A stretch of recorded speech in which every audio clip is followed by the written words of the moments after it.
स्वागत है आपका हमारे YouTube channel PYQ with Pankaj पे। अब हम लोग ये निर्वाचन आयोग से देखेंगे। ये इंडियन पॉलिटी का लूसेंट ऑब्जेक्टिव बुक का सीरीज चल रहा है। आप जब तक ऑब्जेक्टिव क्वेश्चन नहीं लगाइएगा तब तक आपका प्रैक्टिस सेट में मार्क्स नहीं बढ़ेंगे। तो कृपया ऑब्जेक्टिव क्वेश्चन पे पकड़ बनाने के लिए ऑब्जेक्टिव क्वेश्चन आपको लगाना होगा और ये लूसेंट का ही है। तो चलिए शुरू करते हैं। तारकुंडे समिति और गोस्वामी समिति का संबंध किससे है? तो चुनाव व्यवस्था में अम्ल सुधार करने के लिए, यानी तारकुंडे समिति पूछेगा कि किससे रिलेटेड है। ऑप्शन में निर्वाचन आयोग रहेगा तो वो लगा सकते हैं, मतलब चुनाव व्यवस्था में ये आमूल सुधार किया था। या गोस्वामी समिति। आगे देख लीजिए, 1952 में जो भारतीय इतिहास में क्यों महत्वपूर्ण है? तो 1952 में लोकसभा का पहला आम निर्वाचन हुआ था। भारत के निर्वाचन पद्धति किस देश के निर्वाचन पद्धति के अनुरूप है? तो ब्रिटेन के अनुरूप है। प्रत्यक्ष निर्वाचन किसे कहते हैं? जनता द्वारा प्रतिनिधि चुना जाना। रिटर्निंग अधिकारी कौन होता है? वह अधिकारी जो किसी निर्वाचन क्षेत्र में चुनाव के लिए उत्तरदायी होता है और परिणाम की घोषणा करता है, इसी को रिटर्निंग अधिकारी कहते हैं। यानी कोई भी चुनाव निर्वाचन क्षेत्र में चुनाव के लिए उत्तरदायी था और मतलब परिणाम की घोषणा करता है, उसको रिटर्निंग अधिकारी। भारतीय संविधान के किस अनुच्छेद में निर्वाचन आयोग के लिए प्रावधान है? तो 324 में है। भारत में निर्वाचन सूची तैयार करने की जिम्मेदारी किसको है? तो निर्वाचन आयोग को है। निर्वाचन आयोग सुप्रीम कोर्ट तथा संघ लोक सेवा आयोग, नियंत्रक, महालेखा परीक्षक का कार्यालय जैसी संस्था में कौन सा समान एक लक्षण है? तो ये सभी संवैधानिक है। ये निर्वाचन आयोग हो, ये हो या नियंत्रक, महालेखा परीक्षक हो, सभी। निर्वाचन आयोग का चेयरमैन कौन होता है? तो मुख्य निर्वाचन आयुक्त। भारत के मुख्य निर्वाचन आयुक्त की नियुक्ति कौन करता है? राष्ट्रपति। निर्वाचन आयोग का प्रमुख कौन होता है? मुख्य निर्वाचन आयुक्त। परिसीमन आयोग के अध्यक्ष कौन करता है? तो परिसीमन आयोग का भी अध्यक्षता मुख्य चुनाव आयुक्त करता है, याद रखिएगा, अध्यक्ष होता है वो। संसद द्वारा मुख्य निर्वाचन आयुक्त और अन्य निर्वाचन आयुक्त की सेवा शर्त से संबंधित अधिनियम कब आया था? तो ये 1994 में आया था कि चीफ इलेक्शन कमिश्नर जो होंगे या फिर और जो इलेक्शन कमिश्नर है उसकी सेवा शर्तें क्या होनी चाहिए, ये 1994 में पारित हुआ है अधिनियम। आगे देखिए, संविधान लागू होने के बाद राष्ट्रपति ने पहली बार कब 2 व्यक्तियों को मुख्य निर्वाचन आयुक्त की सहायता के लिए निर्वाचन आयुक्त के पद पर नियुक्त किया था? तो 1989 में किया था, याद रखिएगा। 1989 के पहले मात्र एक ही को खाली चीफ इलेक्शन कमिश्नर होता था, उसके बाद 2 और निर्वाचन आयुक्त भी नियुक्ति करना शुरू कर दिया 1989 के बाद, याद रखिएगा। इन लोग के सेवा शर्त पूछेगा तो 1994 में। निर्वाचन आयोग की सहायता के लिए लोकसभा या राज्य विधानमंडल साधारण निर्वाचन से पहले प्रादेशिक निर्वाचन आयुक्त की नियुक्ति करने का अधिकार किसको है? तो ये राष्ट्रपति को है। मतलब लोकसभा या विधानमंडल का जब निर्वाचन होने लगता है तो उससे पहले प्रादेशिक निर्वाचन आयुक्त बना देता है, तो ये कौन बनाता है? राष्ट्रपति। कौन मतदाता सूची को अद्यतन बनाकर तैयार रखता है, यानी सबका वोटर लिस्ट को तैयार करके रखता है? निर्वाचन आयोग। भारत के विभिन्न राजनीतिक दलों का राष्ट्रीय या क्षेत्रीय दल का दर्जा देने का अधिकार किसको है? तो चुनाव आयोग को है। निर्वाचन आयोग किन निर्वाचन के लिए अधीक्षण, निर्देशन और निर्देशन का कार्य करेगा? तो चाहे राष्ट्रपति के चुनाव हो, चाहे लोकसभा के, चाहे उपराष्ट्रपति के, तीनों के लिए। भारत का निर्वाचन आयोग का कार्य क्या है? तो मतलब संसद और विधानमंडल के सभी चुनाव करवाएगा, राष्ट्रपति उपराष्ट्रपति के भी। और कब राष्ट्रपति शासन लगाया जाना है, मतलब निष्पक्ष चुनाव के लिए, मतलब राष्ट्रपति शासन लगाए जाने की संस्तुति भी करेगा। और निर्वाचन सूची तैयार भी करना इसी का काम है। उपचुनाव कब होता है? तो ये कभी भी हो सकता है, उपचुनाव कभी भी हो सकता है। मध्य अवधि का चुनाव कब करेंगे? तो जब समय के पूर्ण होने से पहले, जब लोकसभा भंग हो जाता है तो फिर मध्य अवधि, बीच में ही चुनाव हो जाता है। भारत में स्वतंत्रता के बाद पहला आम चुनाव कब हुआ था? 1952 में। भारतीय निर्वाचन आयोग ने 2010 में अपनी कौन सी जयंती मनाया था? तो निर्वाचन आयोग ने अपनी स्वर्ण जयंती मनाया था 2010 में। आगे देख लीजिए, भारत में पहली बार महिलाओं को मताधिकार 1926 ईस्वी में प्राप्त हुआ है। महिला 1926 के पहले वोट नहीं देती थी, 1926 से प्राप्त हुआ है। पार्लियामेंट द्वारा दिसंबर 1989 में निर्मित कानून के अनुसार एक नागरिक वयस्क होने की आयु सीमा कितना है? 18 साल में आप वयस्क हो जाते हैं वोट देने के लिए। भारत में मतदान की आयु सीमा 21 से 18 कब किया गया? 1989 में। 1989 के पहले 21 साल के आदमी वोट देता था। 1989 के बाद से 18 साल से वोट देने लगा। भारत में मतदाता की न्यूनतम आयु 18 साल। भारत में पहला मुख्य चुनाव आयुक्त सुकुमार सेन। चुनाव के समय किसी क्षेत्र में चुनाव प्रचार करना बंद कब होता है? तो मतदान से 48 घंटा पहले। एक व्यक्ति 2 या 2 से अधिक निर्वाचन क्षेत्र से चुनाव नहीं लड़ सकता है। 2 से ज़्यादा नहीं लड़ सकता है। अच्छा, जैसे मोदी जी लड़ते हैं ना, एक ठो वाराणसी से भी लड़ते हैं यूपी से, और एक ठो अपना स्टेट से भी लड़ते हैं। फिर देख लीजिए, किसी निर्वाचन के दौरान राजनीतिक दल के उम्मीदवार का मृत्यु हो जाने की स्थिति में 7 दिनों के अंदर दूसरा प्रत्याशी खड़ा होना होता है।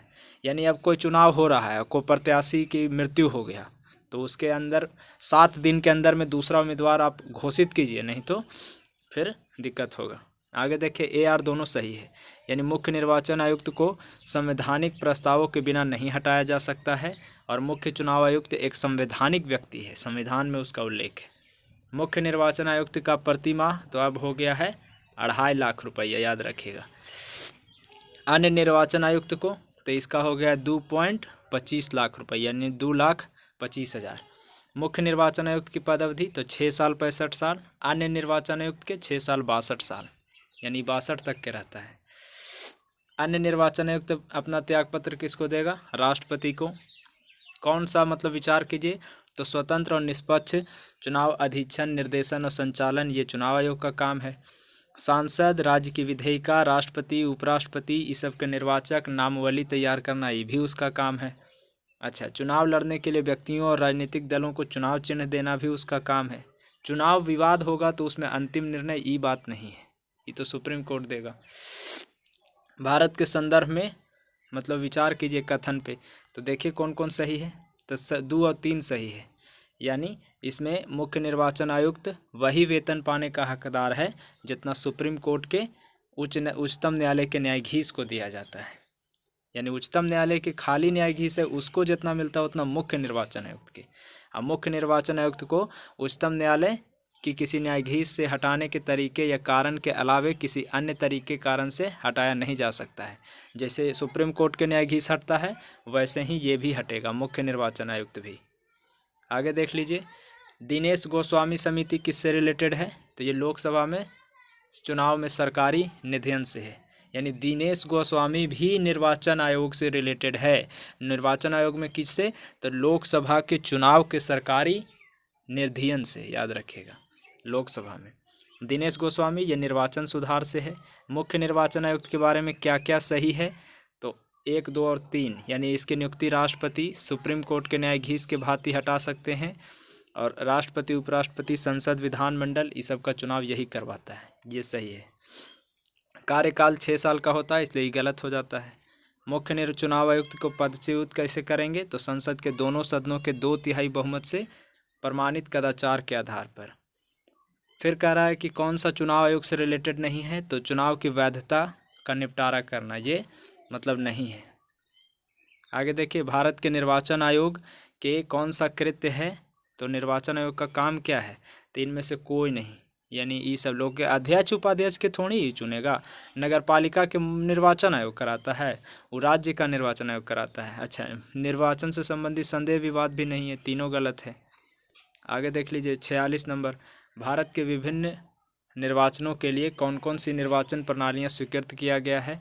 तो वयस्क मताधिकार के आधार पर होगा, एकल संक्रमणीय अनुपातिक प्रतिनिधित्व पे होगा, और अनुपातिक प्रतिनिधित्व की सूची प्रणाली होता है। ये तीनों, बाकी ये गलत था। भारत के कौन सा आयोग भारत के संविधान की एक अनुच्छेद के अंतर्गत सुस्पष्ट उपबंध पालन में गठित हुआ है? तो निर्वाचन आयोग। इसके लिए मतलब अनुच्छेद है संविधान में। अच्छा, आगे देखिए, ए सही है। यानी संसद और राज्य विधानमंडल के स्वतंत्र तथा निष्पक्ष चुनाव कराने की शक्तियाँ एक स्वतंत्र इकाई निर्वाचन आयोग को दिया गया है, मतलब ये स्वतंत्र है, ये सही है। आर गलत है। कार्यपालिका के पास अगर होता हटाने के, तब तो फिर गलत हो जाता है, इसलिए ये गलत है।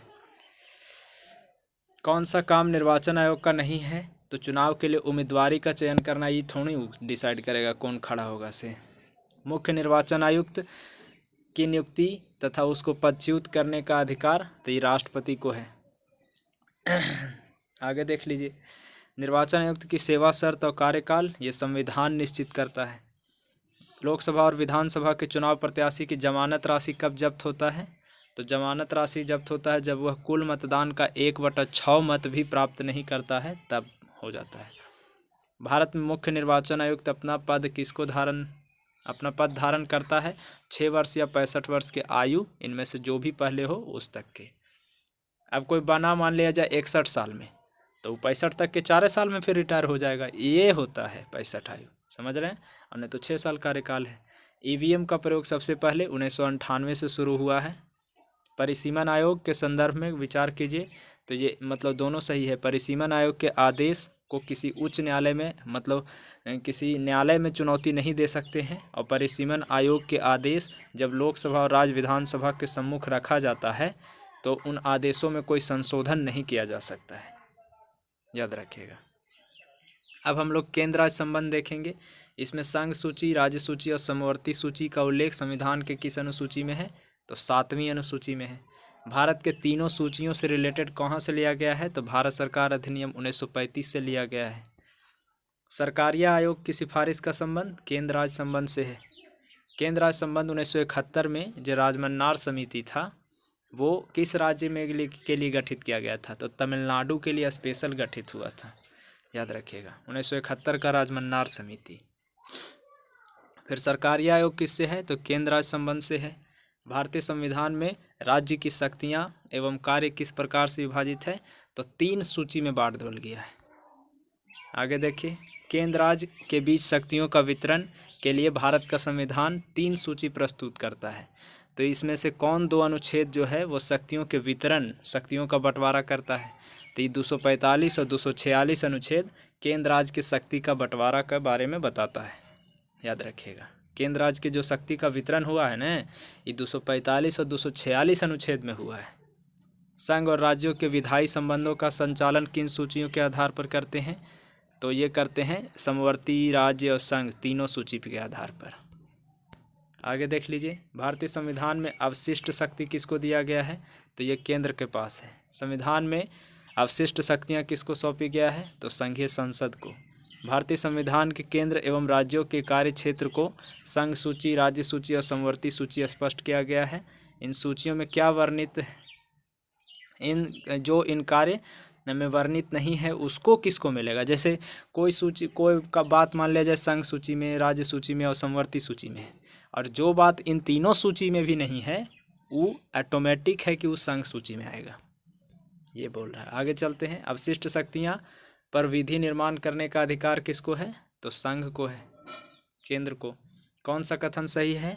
तो संघ सूची जो है वो विधि निर्माण के अनन्य अधिकार संसद को प्राप्त है संघ सूची पर। राज्य सूची पर विधि निर्माण का अनन्य अधिकार राज्य विधानमंडल को है, और समवर्ती सूची पर संसद और राज्य विधानमंडल दोनों का है, लेकिन संसद का ज़्यादा, अगर मतभेद होगा तो संसद वाला बात चलेगा। समवर्ती सूची पर यानी समवर्ती सूची के लिए किसी विषय पर राज्य विधानमंडल द्वारा अधिनियमन उस विषय पर संसदीय अधिनियम परस्पर विरोधी हों तो संसदीय अधिनियम राज्य अधिनियम पर अभिवासी होगा, याद रखिएगा। किन स्थितियों में संसद राज्य सूची के विषयों पर विधि निर्माण कर सकता है?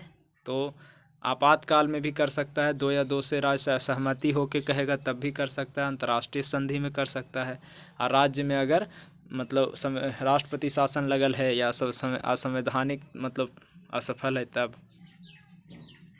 क्या भारतीय संघ का कोई राज्य विदेशी राष्ट्र या अंतर्राष्ट्रीय संगठन से ऋण ले सकता है? नहीं।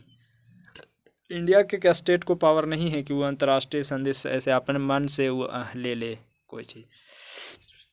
सरकारी आयोग की स्थापना तो ये केंद्र राज्य संबंध से है। केंद्र राज्य संबंध के विचार के लिए सरकारी आयोग का गठन 1983 में। संविधान में अवशिष्ट अधिकार तो ये संघीय सरकार को दिया गया है। समवर्ती सूची में लिखे विषय पर अधिनियम बनाने का अधिकार राज्य और संघ को है। फिर किसके अंतर्गत आने वाले विषय पर नियमन बना सकते हैं? तो संघीय सूची। हाँ, संसद को मतलब अधिकार है तो संघीय सूची पर। कौन सा केंद्रीय राज्य और समवर्ती सूची में उल्लेख न हो तो विधि निर्माण कौन करेगा, तो वो संसद करेगा। मूल संविधान में 97 विषय हैं, किसमें, संघ सूची में। अब उनकी संख्या 99 है, याद रखिएगा। वर्तमान में अब 99 हो गया है, 100 गो कह सकते हैं, 99 नहीं 100 है। मूल संविधान में 66 था राज्य, मतलब राज्य सूची में, लेकिन अब वो 61 गो हो गया। 5 गो इसमें से चल गया समवर्ती में, और समवर्ती में था 47, तो वो हो गया अब 52। आई 66 से 61, ये घटा है 5 गो, तो ये 5 गो बढ़ गया, एकरा वाला ओरम चल गया है। आगे देखिए, समवर्ती सूची में कितना, 47 था मूल संविधान में, अब 52 हो गया है। पंचायती राज, ये राज्य सूची में है।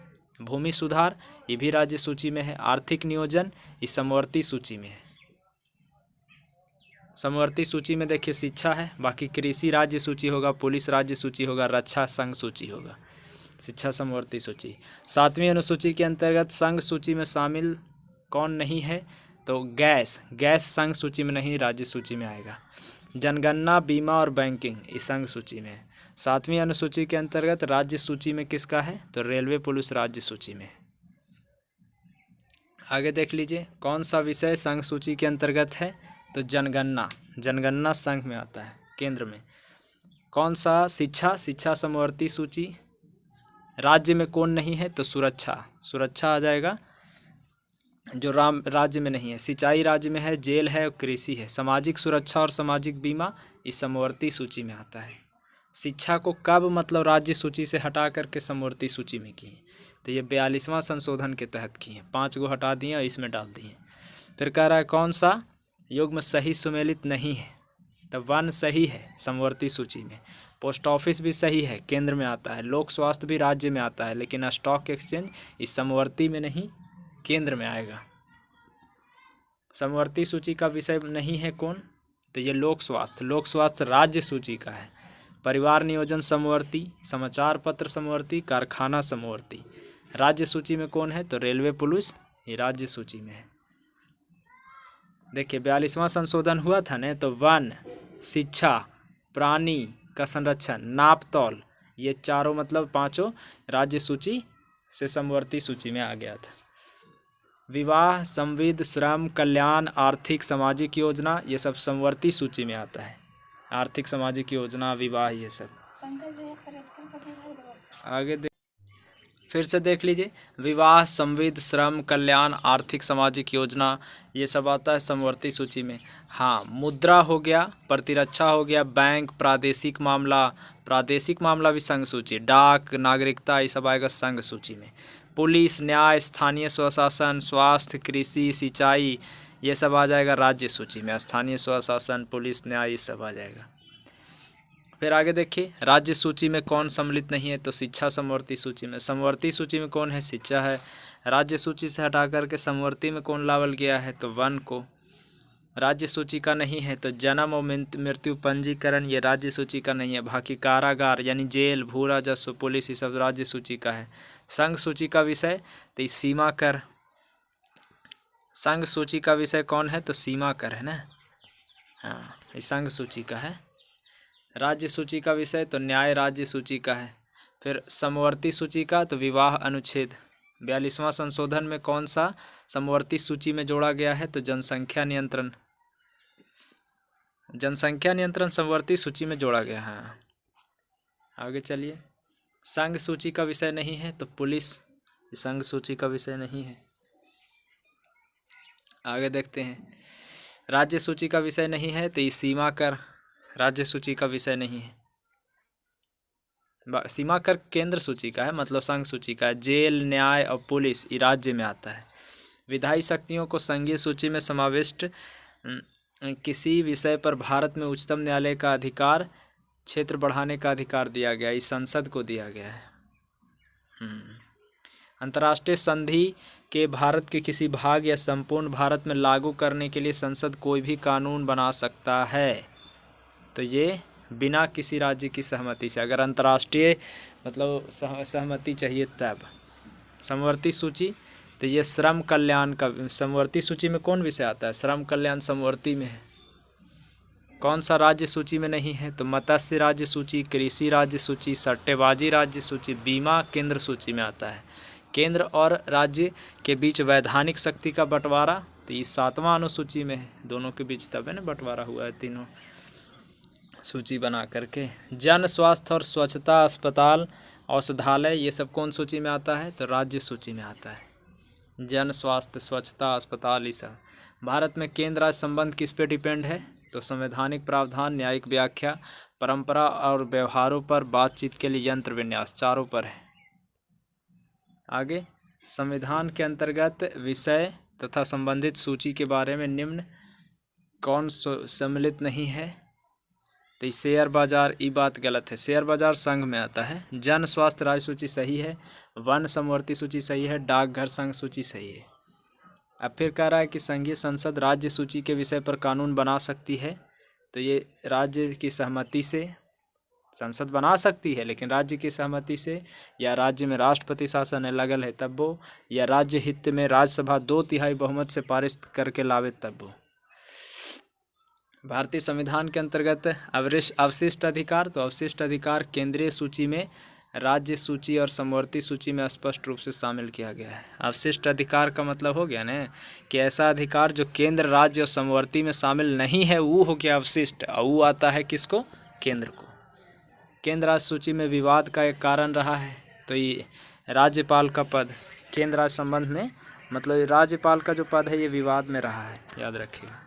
सरकारी आयोग का रिपोर्ट किससे है? केंद्र राज्य सुधार से है। रेलवे देख लीजिए, रेलवे जो है केंद्रीय सूची में आएगा। आर्थिक नियोजन इस समवर्ती सूची में आएगा। अब हम लोग देखेंगे राजभाषा। भारत का कौन सा अनुसूची? क्षेत्रीय भाषाओं का उल्लेख, तो 8वीं अनुसूची। 8वीं अनुसूची में कितना भाषा है? 22 भाषा है। कई से कई अनुच्छेद तक के है? तो 343 से 351 तक के है। भारत का 8वां अनुसूची 343 से 51। राजभाषा कौन सी है? हिंदी है। संघ की आधिकारिक भाषा के रूप में संविधान द्वारा किसको मान्यता दिया गया है? तो हिंदी को दिया गया है, संघ का जो आधिकारिक भाषा होगा। किस अनुच्छेद के अंतर्गत हिंदी को राजभाषा के रूप में दर्जा? तो अनुच्छेद 343 के 1 के अनुसार। हिंदी देश की राष्ट्रभाषा है, लेकिन शासकीय प्रयोजनों के लिए अंग्रेजी भाषा का प्रयोग कब तक अनुमति दे दिया गया है? तो अनिश्चित काल के लिए। मतलब अंग्रेजी भाषा को मतलब प्रयोग करना, हिंदी है देश का राजभाषा, ये राष्ट्रभाषा नहीं, राजभाषा है, लेकिन अंग्रेजी को शासकीय कार्यों में अनुमति मिल गया है और वो अनिश्चित काल के लिए उसको कर दिया है। किसी भाषा को किसी राज्य की राजभाषा के रूप में अंगीकार करने का अधिकार राज्य विधानमंडल को है। संविधान के 8वीं अनुसूची में जो भाषा है उसमें कौन सी भाषा सर्वाधिक बोलते हैं? तो सबसे ज़्यादा तो हिंदी बोलते हैं, लेकिन उसके बाद बांग्ला। फिर देख लीजिए 8वीं अनुसूची में सूचीबद्ध किसी राज्य की राजभाषा कौन है? तो ये राज्य की भी राजभाषा है, उर्दू। हाँ, 8वीं अनुसूची में सूचीबद्ध निम्नोक्त में से कौन सी एक किसी राज्य की राजभाषा है? तो ये जम्मू कश्मीर के है ना, जम्मू कश्मीर के नहीं है तो और कोई स्टेट के होगा। किस राज्य ने उर्दू को राजकाज के लिए, बोले ना कि जम्मू कश्मीर के है। कहाँ 8वीं अनुसूची में सम्मिलित नहीं है? भोजपुरी को अभी तक शामिल नहीं किया गया है। डोगरी भाषा ये जम्मू कश्मीर का है। सिंधी को किस संवैधानिक संशोधन द्वारा 8वीं अनुसूची में शामिल किया गया? 21वां में। आगे देख लीजिए 344 अनुच्छेद के तहत प्रथम राजकीय भाषा का गठन कब हुआ था? तो 1955 में बीजी खेर की अध्यक्षता में। 1955 में गठित राजभाषा आयोग के प्रथम अध्यक्ष कौन थे? बीजी खेर थे। संविधान के किस अनुच्छेद में यह व्यवस्था है कि प्रत्येक राज्य शिक्षा के प्राथमिक स्तर पर मातृभाषा में शिक्षा की पर्याप्त सुविधाओं के उपलब्ध कराने का प्रयास करेगा? तो अनुच्छेद 350 के ए में है। यानी प्राथमिक स्तर पर आपको अपनी मातृभाषा में ही शिक्षा मिलेगा, ये 350 ए में। 21वां संविधान संशोधन हुआ तो सिंधी भाषा को जोड़ा गया। 92वां संविधान संशोधन हुआ तो बोडो, डोगरी, संथाली और मैथिली ये 4 भाषा को जोड़ा गया। 8वीं अनुसूची में कौन भाषा नहीं है? तो राजस्थानी अभी नहीं है, कश्मीरी, गुजराती और डोगरी है। कौन सा भाषा 8वीं अनुसूची में शामिल नहीं है? तो अंग्रेजी नहीं है, लेकिन ये जबकि ये एक राजकीय भाषा, नागालैंड के साहित्य अंग्रेजी है राजकीय भाषा, लेकिन अंग्रेजी को 8वीं अनुसूची में शामिल नहीं किया गया है। हाँ, सिंधी, उर्दू और संस्कृत है ये सब। 21वां में कौन सा भाषा जोड़ा गया था 21वां संविधान संशोधन में? सिंधी को। किस राज्य ने सबसे पहले उर्दू को राजभाषा का दर्जा दिया? तो जम्मू कश्मीर। 8वां परिशिष्ट का संबंध भाषा से है। आगे देख लीजिए, भारतीय संविधान में कितनी मतलब क्षेत्रीय भाषाएं के रूप में? तो ये मतलब क्षेत्रीय भाषा के रूप में तो 22 गो, याद रखिएगा, 22 गो है। निम्नलिखित में भारतीय संविधान की 8वीं अनुसूची में उल्लेखित है तो ये अंग्रेजी है, अंग्रेजी नहीं है उल्लेखित, याद रखिए। आगे चलते हैं, यहाँ आपात उपबंध। अब देखिए, भारतीय संविधान में किस प्रकार के कितने प्रकार का आपातकाल है? 3 प्रकार का आपातकाल है। राष्ट्रपति जो है किस प्रकार के आपातकाल की उद्घोषणा करता है? तो राष्ट्रीय भी, वित्तीय भी और संवैधानिक, मतलब राज्यीय संवैधानिक आपातकाल, यानी इसको बोलते हैं राष्ट्रपति शासन। आगे देखिए, संविधान के किस अनुच्छेद के तहत राज्य आपातकाल की उद्घोषणा? तो अनुच्छेद 352 के तहत राष्ट्रीय आपातकाल। अब तक राष्ट्रीय आपातकाल 3 बार घोषित हो चुका है। राष्ट्रपति जो है राष्ट्रीय आपातकाल की उद्घोषणा युद्ध में भी, सशस्त्र विद्रोह में भी और बाहरी आक्रमण में भी, तीनों में कर देगा। बाहरी आक्रमण के आधार पर कई बार? तो 2 बार, और 1 बार हुआ है सशस्त्र विद्रोह के आधार पर। आंतरिक अशांति के आधार पर कई बार? तो 1 बार। आंतरिक अशांति कहिए या सशस्त्र विद्रोह कहिए। देश में पहली बार राष्ट्रीय आपातकाल की उद्घोषणा 62 में, पहली बार 62 में हुआ था। दूसरी बार 71 में। ये पहली बार चाइना के साथ युद्ध हो गया था तब हुआ था, याद रखिएगा। दूसरा बार 71 में और तीसरा बार 1975 में। तीनों डेट भी याद रख लीजिएगा। 26 अक्टूबर 1962 को पहली बार, 3 दिसंबर 1971 को दूसरा बार और 26 जून 1975 को तीसरा बार राष्ट्रीय आपातकाल लगा है। और तीसरा बार जो लगा था न, वो लगा था आंतरिक अशांति पर, आंतरिक अशांति पर लगा था, याद रखिएगा। अब आंतरिक अशांति बोलते हैं, पहले उसको सशस्त्र विद्रोह कहते थे लेकिन अब उसको आंतरिक अशांति कहते हैं। प्रथम राष्ट्रीय आपातकाल की उद्घोषणा, तो ये उस टाइम राष्ट्रपति कौन थे? तो ये थे डॉक्टर सर्वपल्ली राधाकृष्णन। दूसरा राष्ट्रीय आपातकाल लगा था तो उस समय राष्ट्रपति कौन थे? वीवी गिरी थे। यानी पहला लगा था तब 62 में और दूसरा लगा था 71 में, तो 71 में वीवी गिरी थे। 1975 में तीसरा राष्ट्रीय आपातकाल लगा तो उस समय फखरुद्दीन अली अहमद थे। 1975 के राष्ट्रीय आपातकाल के बारे में कोची सही है? तो 1975 के राष्ट्रीय आपातकाल के बारे में कि मंत्रिमंडल के अनुमोदन के पहले प्रधानमंत्री की सिफारिश पर राष्ट्रपति ने यह उद्घोषणा किया। यानी मंत्रिमंडल के अनुमोदन के पूर्व ही प्रधानमंत्री की सिफारिश पर राष्ट्रपति उद्घोषणा कर दिया था कि राष्ट्रपति से हम आपातकाल लगा रहे हैं। 44वां संशोधन जो हुआ 1978 में, तो उसमें अनुच्छेद 352 जो है उसके स्थान, वो किस शब्द के स्थान पर सशस्त्र विद्रोह रखा गया? आंतरिक अशांति के आधार पर।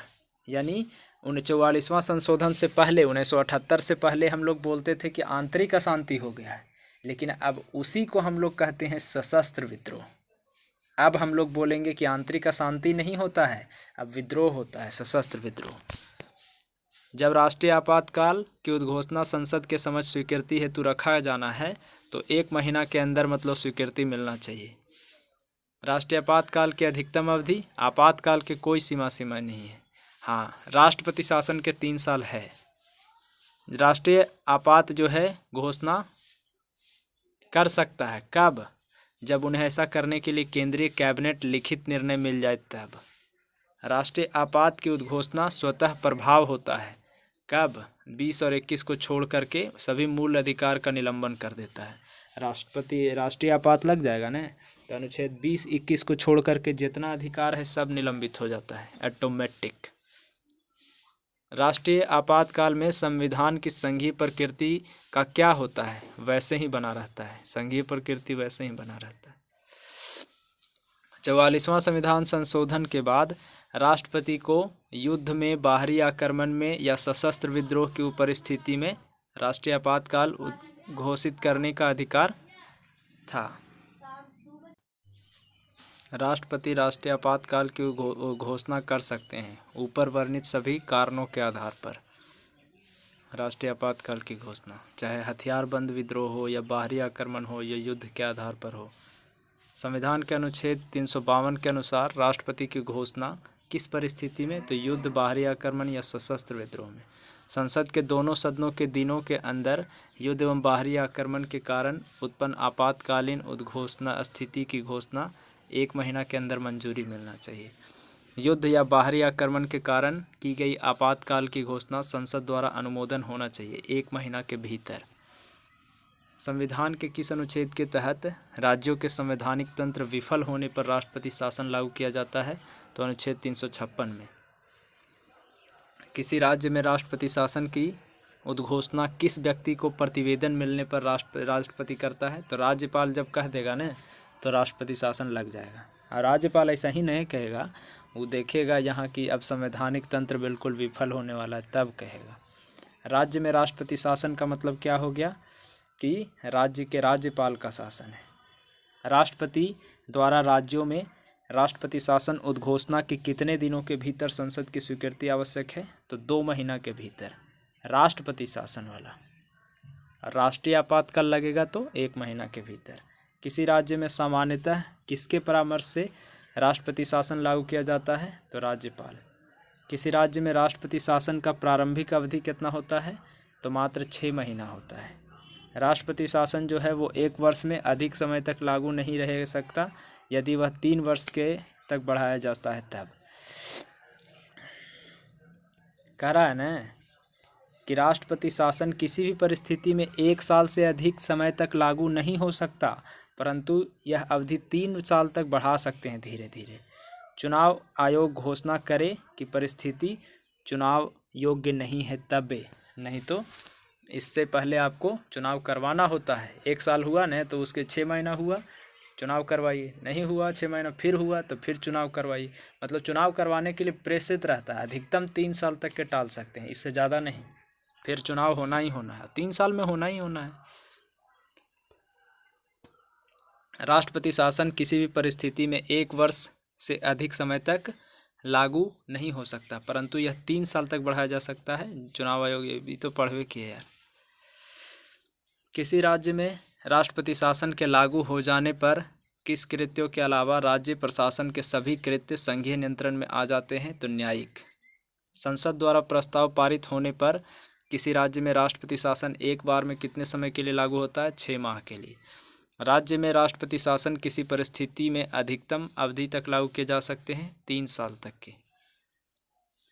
42वां संशोधन जो 1976 में हुआ था, उसमें राष्ट्रपति शासन की 6 माह की अवधि को बढ़ा करके 12 माह किया गया था, याद रखिएगा। 42वां संशोधन के टाइम में कि राष्ट्रपति शासन लगता है तो 1 साल के लिए लगेगा, ऐसा कहा गया था। प्रथम बार राष्ट्रपति शासन कब लगा है, तो 1951 में। हाँ, राष्ट्रीय आपातकाल तो 62 में घोषणा हुआ था 26 अक्टूबर को, लेकिन राष्ट्रपति शासन कहेगा तब तो 1951 में लगा है राष्ट्रपति शासन। अब इतने मनी राज्य है, कहीं ना कहीं तो लगना है, तो 1951 में लगा था ये 20 जून 1951 को। और कहाँ लगा था, तो पंजाब में। ये भी देखिए दे ले पेप्सू में। अब तक किस राज्य में सबसे ज़्यादा लंबा अवधि के लिए लगा है, तो जम्मू कश्मीर में। राष्ट्रपति शासन सर्वाधिक बार, तो इंदिरा गांधी के शासनकाल में। अनुच्छेद 356 की व्यवस्थाओं का प्रयोग करते हुए राष्ट्रपति किन शक्तियों को अपने हाथ में ले सकता है, तो ये कार्यपालिका शक्ति को भी ले लेगा और विधायिका को ले लेगा, न्यायिक शक्ति को नहीं लेगा। चाहे राष्ट्रपति शासन लगल रहे चाहे कुछ लगल रहे, सुप्रीम कोर्ट के अधिकार को थोड़ा आप ले लीजिए। किस आधार पर राष्ट्रपति देश के वित्तीय आपात की घोषणा करता है, तो 360 में वित्तीय आपात। और वित्तीय आपात इंडिया में अभी तक नहीं लगाया गया है। कौन सा आपात जो है जिसकी घोषणा अभी तक नहीं हुआ है, तो बाहरी खतरों के कारण उत्पन्न बाह्य आपात स्थिति अभी तक भारत में नहीं किया गया है। वित्तीय आपात आंसर ही होगा, ऑप्शन नंबर डी होगा, गलती दे रहा है। वित्तीय आपात स्थिति के दौरान विधानमंडल द्वारा पारित सभी वित्त विधेयकों को किसके विचारार्थ रखा जाता है? तो राष्ट्रपति के विचारार्थ। वित्तीय आपात के दौरान राष्ट्रपति राज्य के किस प्रकार के विधेयकों की स्वीकृति के लिए प्रस्तुत किए जाने के लिए बाध्य कर सकता है? वित्तीय विधेयक। भारत के संविधान 360 के अधीन वित्तीय आपातों से संबंधित विचार कीजिए। तो केवल एक, वित्तीय आपात की उद्घोषणा 2 माह की समाप्ति में परिवर्तन रहेगा यदि इस अवधि में संसद दोनों सदनों से अनुमोदन नहीं कर देता। 2 महीना के अंदर संसद को अनुमोदन देना जरूरी है।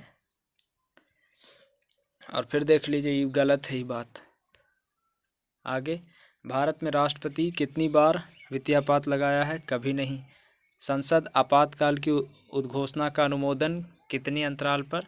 तो 1 महीना के अंतराल पर राष्ट्रीय आपातकाल। और राज्य में आपातकाल के समय राज्य का शासन किसके हाथ में होता है? तो राष्ट्रपति के शासन में होता है, हाथ में होता है। अब हम लोग देखेंगे कि संघ राज्य क्षेत्रों का प्रशासन। तो भारत में संघ राज्य क्षेत्रों का प्रशासन जो है वो राष्ट्रपति। संघ राज्य का मतलब हो गया केंद्र शासित प्रदेश, तो राष्ट्रपति देखता है। केंद्र शासित प्रदेश पर किसका शासन होगा? तो राष्ट्रपति अगर किसी को नियुक्त कर ले है प्रशासक को तो उसका हो जाएगा। केंद्र शासित प्रदेश की प्रशासक की नियुक्ति राष्ट्रपति करता है। संघ शासित प्रदेश अपने विधायिका, जिसकी अपनी विधायिका नहीं है, उसके लिए कानून कौन बनाएगा? संसद बनाएगा।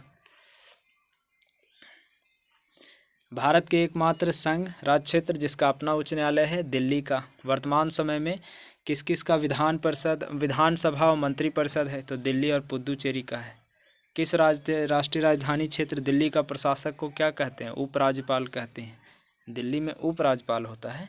चंडीगढ़ जो है केंद्र शासित प्रदेश, उसके प्रशासक को मुख्य आयुक्त कहते हैं, याद रखिएगा, मुख्य आयुक्त कहते हैं। यहाँ वहाँ उपराज्यपाल।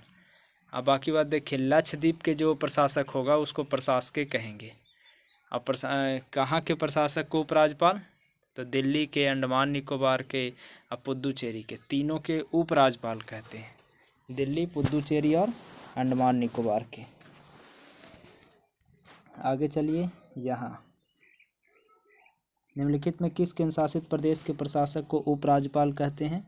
तो अंडमान निकोबार के। अब पुदुचेरी के भी उपराज्यपाल। अंडमान निकोबार, अंडा, पुद्दू और दिल्ली, ये तीनों के उपराज्यपाल हैं। किस प्रशासक के को मुख्य आयुक्त कहा जाता है? तो ये चंडीगढ़ में मुख्य आयुक्त कहते हैं।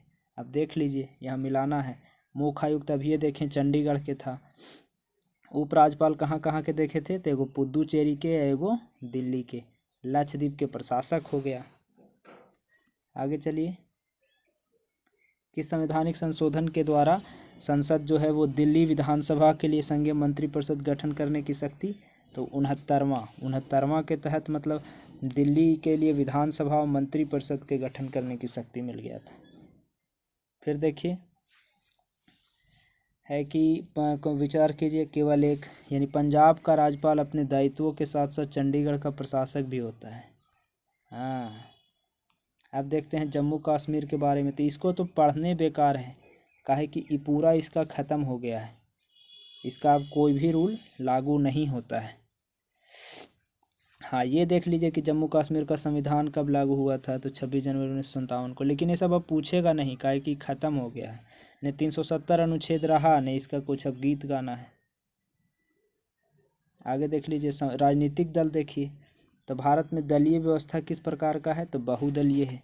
लोकतंत्र के कार्य संचालन किसके अभाव में असंभव है? तो राजनीतिक दल नहीं होगा तो लोकतंत्र चलेगा? लोकतंत्र का मतलब कार्य का संचालन होगा कैसे? भारत में दलीय व्यवस्था में मेन विशेषता क्या है? तो अधिकांश दल प्रधानतः धर्म, भाषा और जाति पर आधारित है। विभिन्न राजनीतिक दलों की नीतियाँ और कार्यक्रम में काफ़ी समानताएँ हैं। विभिन्न क्षेत्रीय और राज्य स्तरीय राजनीतिक दलों की भरमार है। भारत में स्थानीय दलीय व्यवस्था नहीं है। हाँ, ये बात सही है। अच्छा, राजनीतिक दलों की संख्या बहुत ज़्यादा है, दोनों सही है। कम से कम कितने राज्यों में राज्य स्तरीय पार्टी की हैसियत रखने वाले राजनीतिक दल को राष्ट्रीय पार्टी का दर्जा? तो 4 राज्य में आपका मतलब जो राज्य स्तरीय पार्टी है उसका हैसियत होना चाहिए, तब आपको राष्ट्रीय पार्टी का दर्जा मिलेगा। निर्वाचन आयोग जो है वो राष्ट्रीय दल या प्रादेशिक दल के रूप में मान्यता देता है?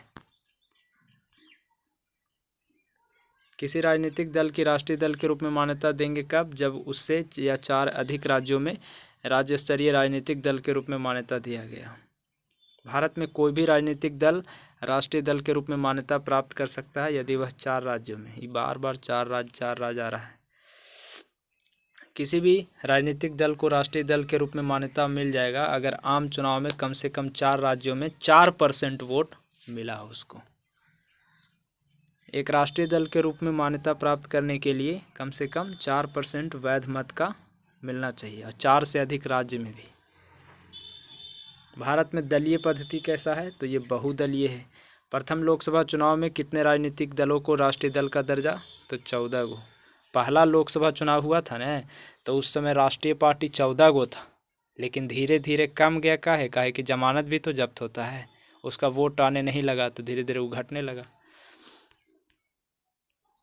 उस समय पहला लोकसभा चुनाव हुआ था तो याद रखिए राष्ट्रीय दल था 14 गो। और वर्तमान में कै गो है? वर्तमान में 7 गो है।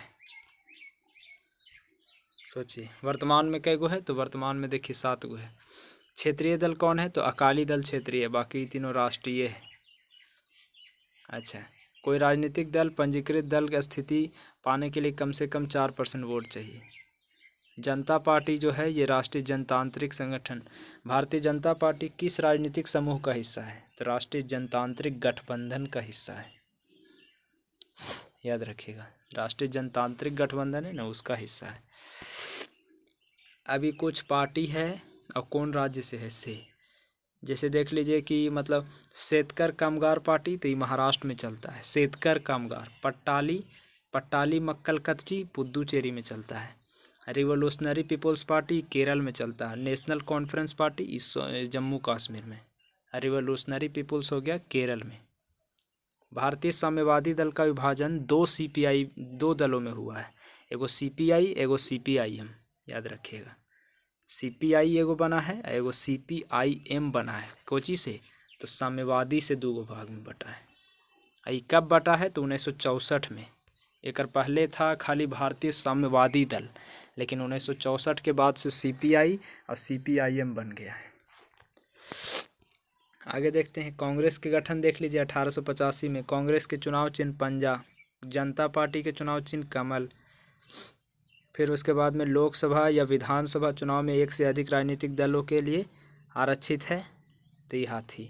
निम्नलिखित चुनाव चिन्ह में कौन सा चुनाव आयोग द्वारा लोकसभा विधानसभा चुनाव में 1 से अधिक राजनीतिक पार्टी को? हाँ, कमल सबको नहीं मिला हुआ है। स्टेट में कोई कमल है, चाहे केंद्र में 1 ही गो है, और एक अलावे और कहीं दिखा दीजिए। लेकिन हाथी ऐसा है कि कोई राज्य के भी है और कोई केंद्र वाला के भी है, तो 2 गो के है। धनुष और तीर निशान, ये झारखंड मुक्ति मोर्चा के, धनुष और तीर निशान दोनों। CPI देख लीजिए कब अस्तित्व में आया था? 1925 में आया था। भारतीय कम्युनिस्ट पार्टी ये 1925 में आया था। यही फिर बटा था 1964 में CPI और CPIM में। मुस्लिम लीग की स्थापना 1906 में। गांधी समाजवाद किस राजनीतिक दल का वैचारिक नारा है? तो भाजपा का है। गांधीवादी समाजवाद ये BJP का नारा है। गांधीवादी समाजवाद ये मतलब BJP का वैचारिक नारा है। किसी मान्यता प्राप्त राजनीतिक दल को चुनाव आयोग द्वारा चिन्हों के आवंटन के निर्णय के विरुद्ध निम्न में से कहाँ अपील किया जा सकता है? सर्वोच्च न्यायालय में। किस राजनीतिक दल का चुनाव चिन्ह 1952 के आम चुनाव से अब तक अपरिवर्तित रहा है? CPI का। 1952 में जे था जे अभी तक का उसका है, उसका चुनाव चिन्ह बदलवे नहीं किया है। होता है ना कि बीच में बदलता है, कि बदला नहीं है। CPI का मात्र एगो ऐसा है, बाकी भाजपा बदला है। पशु पक्षी चुनाव चिन्ह रहने के कारण निर्वाचन आयोग के अनुसार किस राजनीतिक दल ने 1994 में अपना चुनाव चिन्ह बदला था? पशु पक्षी चुनाव चिन्ह रहने के कारण, तो ये फॉरवर्ड ब्लॉक अपना बदला था 1994 में, जाकर के अपना चुनाव चिन्ह बदल लिया था। याद रखिएगा। तेलुगु देशम पार्टी का चुनाव चिन्ह साइकिल है। फिर कह रहा है कौन सा राजनीतिक दल राष्ट्रीय राजनीतिक दल है? 13 में कोई भी अब राष्ट्रीय दल नहीं है। 1999 में किसके विघटन से राष्ट्रवादी कांग्रेस यानी राकपा का गठन हुआ। तो ये कांग्रेस का विघटन हुआ, मतलब कांग्रेस टूटा 1999 में जा कर के, तब बन गया एक वाव पार्टी, कौन? राष्ट्रवादी कांग्रेस पार्टी। याद रखिएगा। कौन सा दल न तो मान्यता प्राप्त राष्ट्रीय दल है, नहीं एमपी मध्य प्रदेश राज्य के लिए मान्यता है, तो गोंडवाना। बाकी बात बसपा, कम्युनिस्ट और समाजवादी सब मध्य प्रदेश में है, लेकिन गोंडवाना ये कोई पार्टी नहीं है। आगे देख लीजिए, कौन सा क्षेत्रीय राजनीतिक दल है, तो ये हो जाएगा अकाली दल। बाकी बात ये तीनों मतलब अच्छी है, राष्ट्रीय है या क्षेत्रीय, मतलब ये क्षेत्रीय है, ये तीनों राष्ट्रीय है, नहीं तो फिर राज्य स्तरीय है। भाजपा के गठन के बाद प्रथम अध्यक्ष तो ए.बी. वाजपेयी यानी अटल बिहारी वाजपेयी थे। भाजपा का गठन हुआ उसके बाद पहले अध्यक्ष। दल विहीन लोकतंत्र के पक्ष में कौन थे, तो जयप्रकाश नारायण की पार्टी होना ही नहीं चाहिए। राजनीतिक दल किसके लिए जरूरी है, तो लोकतंत्र के लिए जरूरी है। वह राजनीतिक दल कौन था जिसकी स्थापना ताशकंद में हुआ था, तो भारतीय कम्युनिस्ट पार्टी, इसकी स्थापना ताशकंद में हुआ था। किस राजनीतिक दल की स्थापना स्वतंत्रता से पहले हुआ है, तो भारतीय साम्यवादी दल का स्थापना स्वतंत्रता से भी पहले हुआ है। यही साम्यवादी दल ही कहा है कम्युनिस्ट पार्टी यार। हाँ, लग तो रहा है। कम्युनिस्ट का मतलब साम्यवादी होता है, और पार्टी माने दल, भारतीय। अब देख लीजिए, अंबेडकर कौन पार्टी बनाया था, तो स्वतंत्र श्रमिक दल बनाया था। भारत का एक राजनीतिक दल कौन नहीं है, तो राष्ट्रीय लोकतांत्रिक गठबंधन, ये राजनीतिक दल नहीं है। इसी पे मतलब बीजेपी है, पार्टी का नाम तो भाजपा है, जनता दल यूनाइटेड भी है, शिरोमणि अकाली दल भी है। आगे देख लीजिए, कौन सा पहली बार गैर कांग्रेसी सरकार बना था, कहाँ, तो केरल में। कब, तो 1977 में। केंद्र में पहली बार गैर कांग्रेसी सरकार 1977 में बना है। एनसीपी देख लीजिए, ये केरल में 1957 में बना था, याद रखिएगा। राष्ट्रवादी एनसीपी कब स्थापित हुआ था, 1999 में, राष्ट्रवादी कांग्रेस पार्टी। इसी एनसीपी जो कांग्रेस से टूट करके बना है। आगे देखिए, आम आदमी पार्टी की स्थापना कब हुआ है, 2012 में हुआ है। डीएमके की स्थापना तो CN अन्नादुरई ने किया था, याद रखिएगा। सीपीआई का पूरा नाम कम्युनिस्ट पार्टी ऑफ इंडिया। आगे देखते हैं, बीएसपी का पूरा नाम तो बहुजन समाज पार्टी। AITC का पूरा नाम तो ऑल इंडिया तृणमूल कांग्रेस होता है, ऑल इंडिया तृणमूल कांग्रेस। इसी के साथ राजनीतिक दल खत्म हो गया। अब हम लोग देखेंगे भारतीय राजनीति में दबाव समूह। यहाँ शुरू करते हैं, यहाँ से। अब हम लोग देखते हैं इसमें कि मतलब दबाव समूह, तो दबाव समूह राजनीतिक दल से किस अर्थ से अलग है, तो ये सत्ता प्राप्ति का प्रयत्न नहीं करता है, ये सत्ता में नहीं बैठेगा, दबाव बनाएगा, लेकिन सत्ता में थोड़ी प्राप्ति की चाहिए इसको। दबाव समूह का काम है कि अपने स्वार्थ की पूर्ति के लिए सरकार पर दबाव डालना। जैसे RSS ये सब है ना, वैसे ही दबाव समूह सब दबाव समूह में आएगा। दबाव समूह का उल्लेख सामान्यतः होता है विशेष हित समूह के रूप में, यानी विशेष हित के समूह रूप में होता है। दबाव समूह का प्रधान उद्देश्य होता है कि अपने सदस्यों के हितों की अभिवृद्धि करना।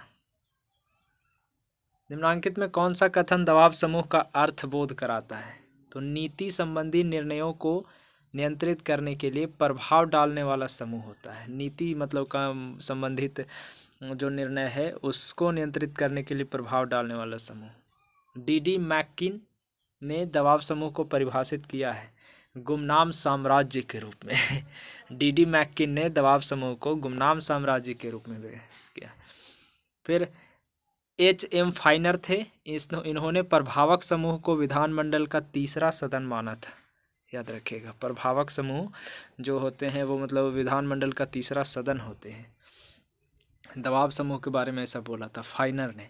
भारत में संगठित दबाव समूह गठित नहीं होने का मेन कारण क्या है, तो ये उपयुक्त सभी। भारत में अनेक छोटे छोटे राजनीतिक दल ही दबाव समूह का कार्य करते हैं।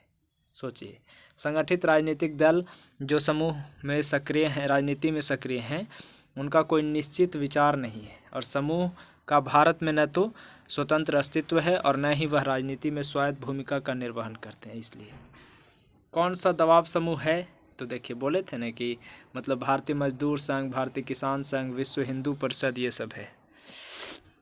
गैर राजनीतिक संगठन भारतीय किसान यूनियन मतलब कहाँ सक्रिय है? तो ये यूपी में है, यूपी में है भारतीय किसान यूनियन जो है, ये वाला या ये वाला कह दीजिए। शेतकारी संगठन तो ये महाराष्ट्र में है, ये भी कृषक संगठन है, तो ये महाराष्ट्र में सक्रिय है। आगे देख लीजिए, विश्व हिंदू परिषद या आरएसएस बोले थे ना, मतलब राष्ट्रीय स्वयंसेवक संघ या बजरंग दल, ये सब मतलब किस दल समूह तो ये भाजपा के हैं। भारतीय राजनीति में सक्रिय व्यावसायिक संघ जो राजनीतिक दलों की नीतियों को प्रभावित करता है, तो ये हो गया व्यावसायिक संघ में, जैसे एसोचैम, फिक्की, ये सब व्यावसायिक संघ है और ये सब पार्टी को प्रभावित करता है। अखिल भारतीय किसान सभा का गठन 1936 में। भारतीय राजनीति में साम्यवादी विचारधारा से प्रभावित युवा तुर्क का अस्तित्व कब हुआ था? 1969 में। युवा तुर्क का अस्तित्व कब आया था? 1969 में, 1969 में।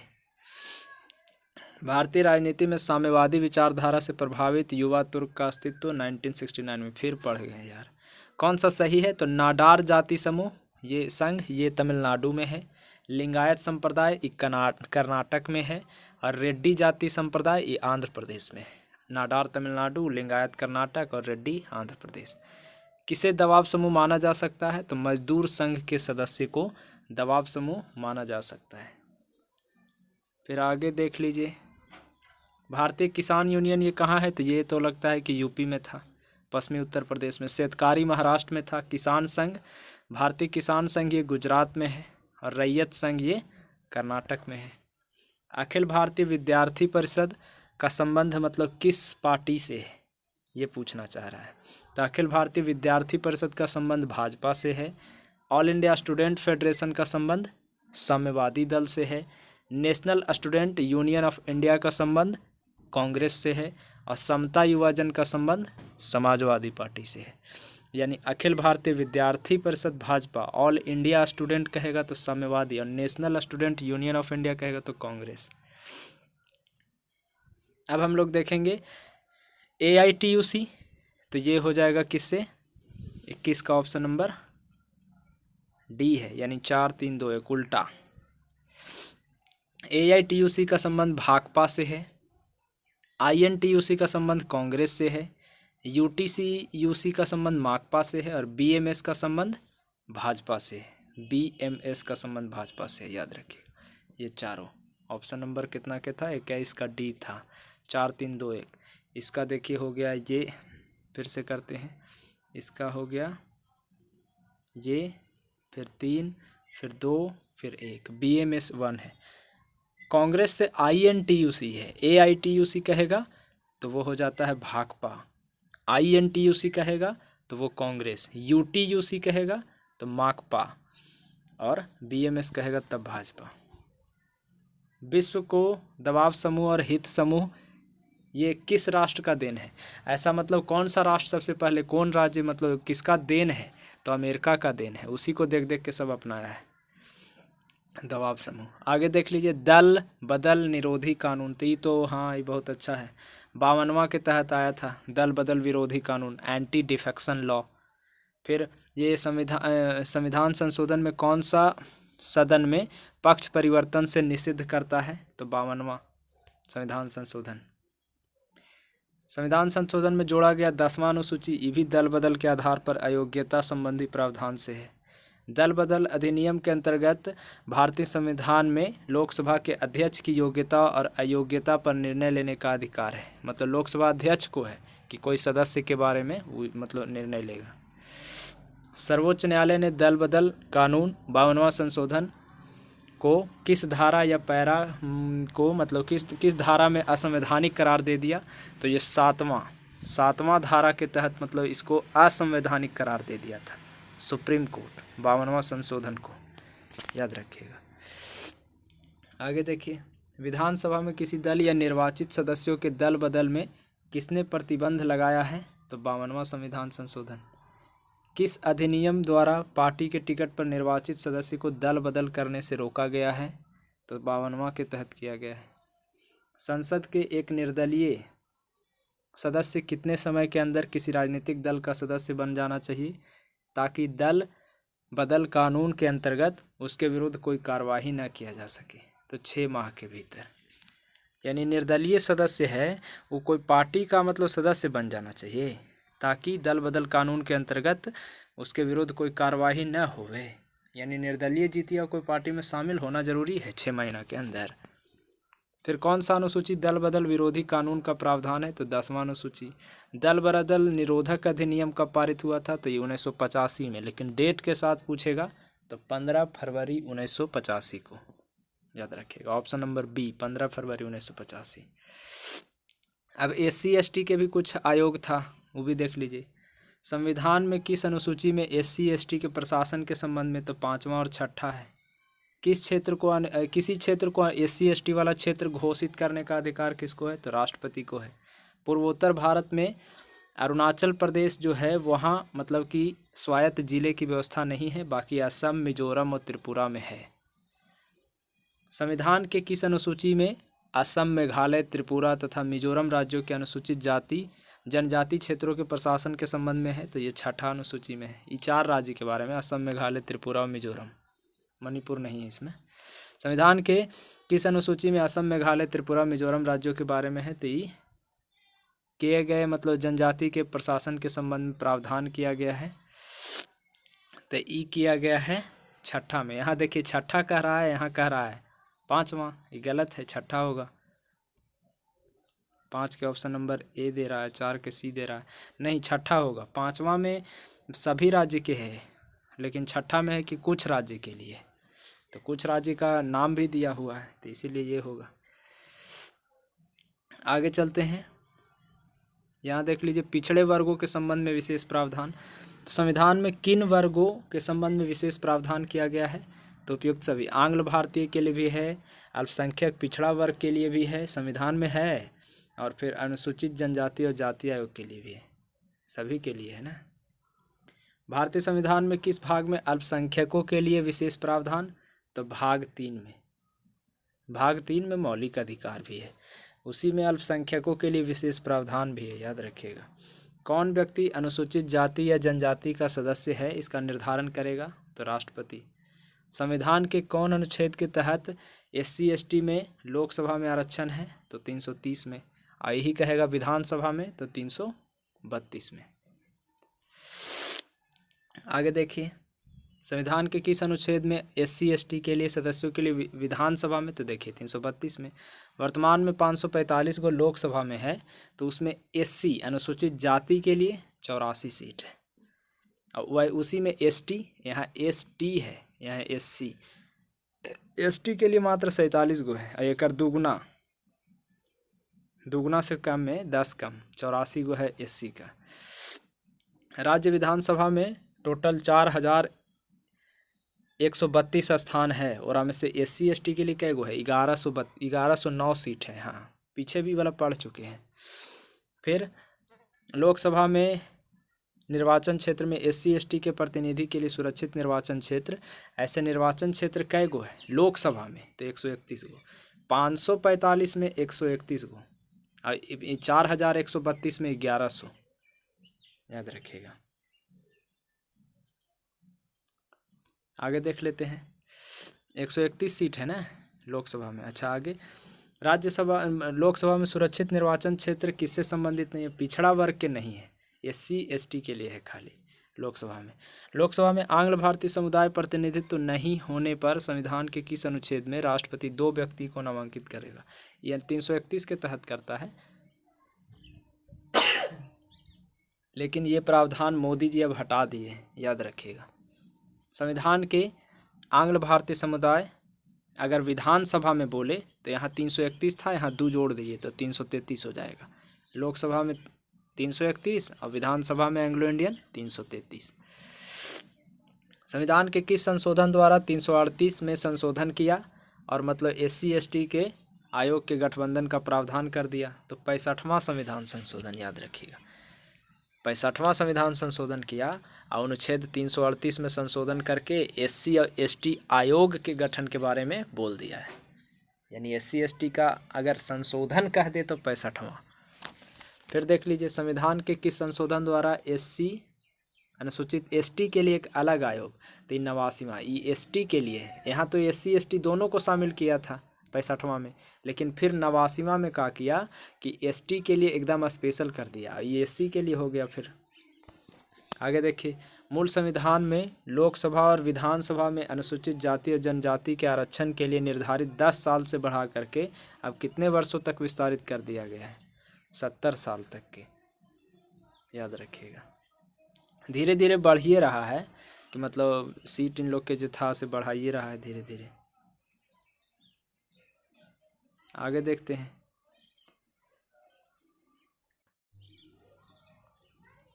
अब यहाँ देख लीजिए, भारत में मतलब संविधान में अनुसूचित जाति और जनजाति का क्या परिभाषित किया गया है?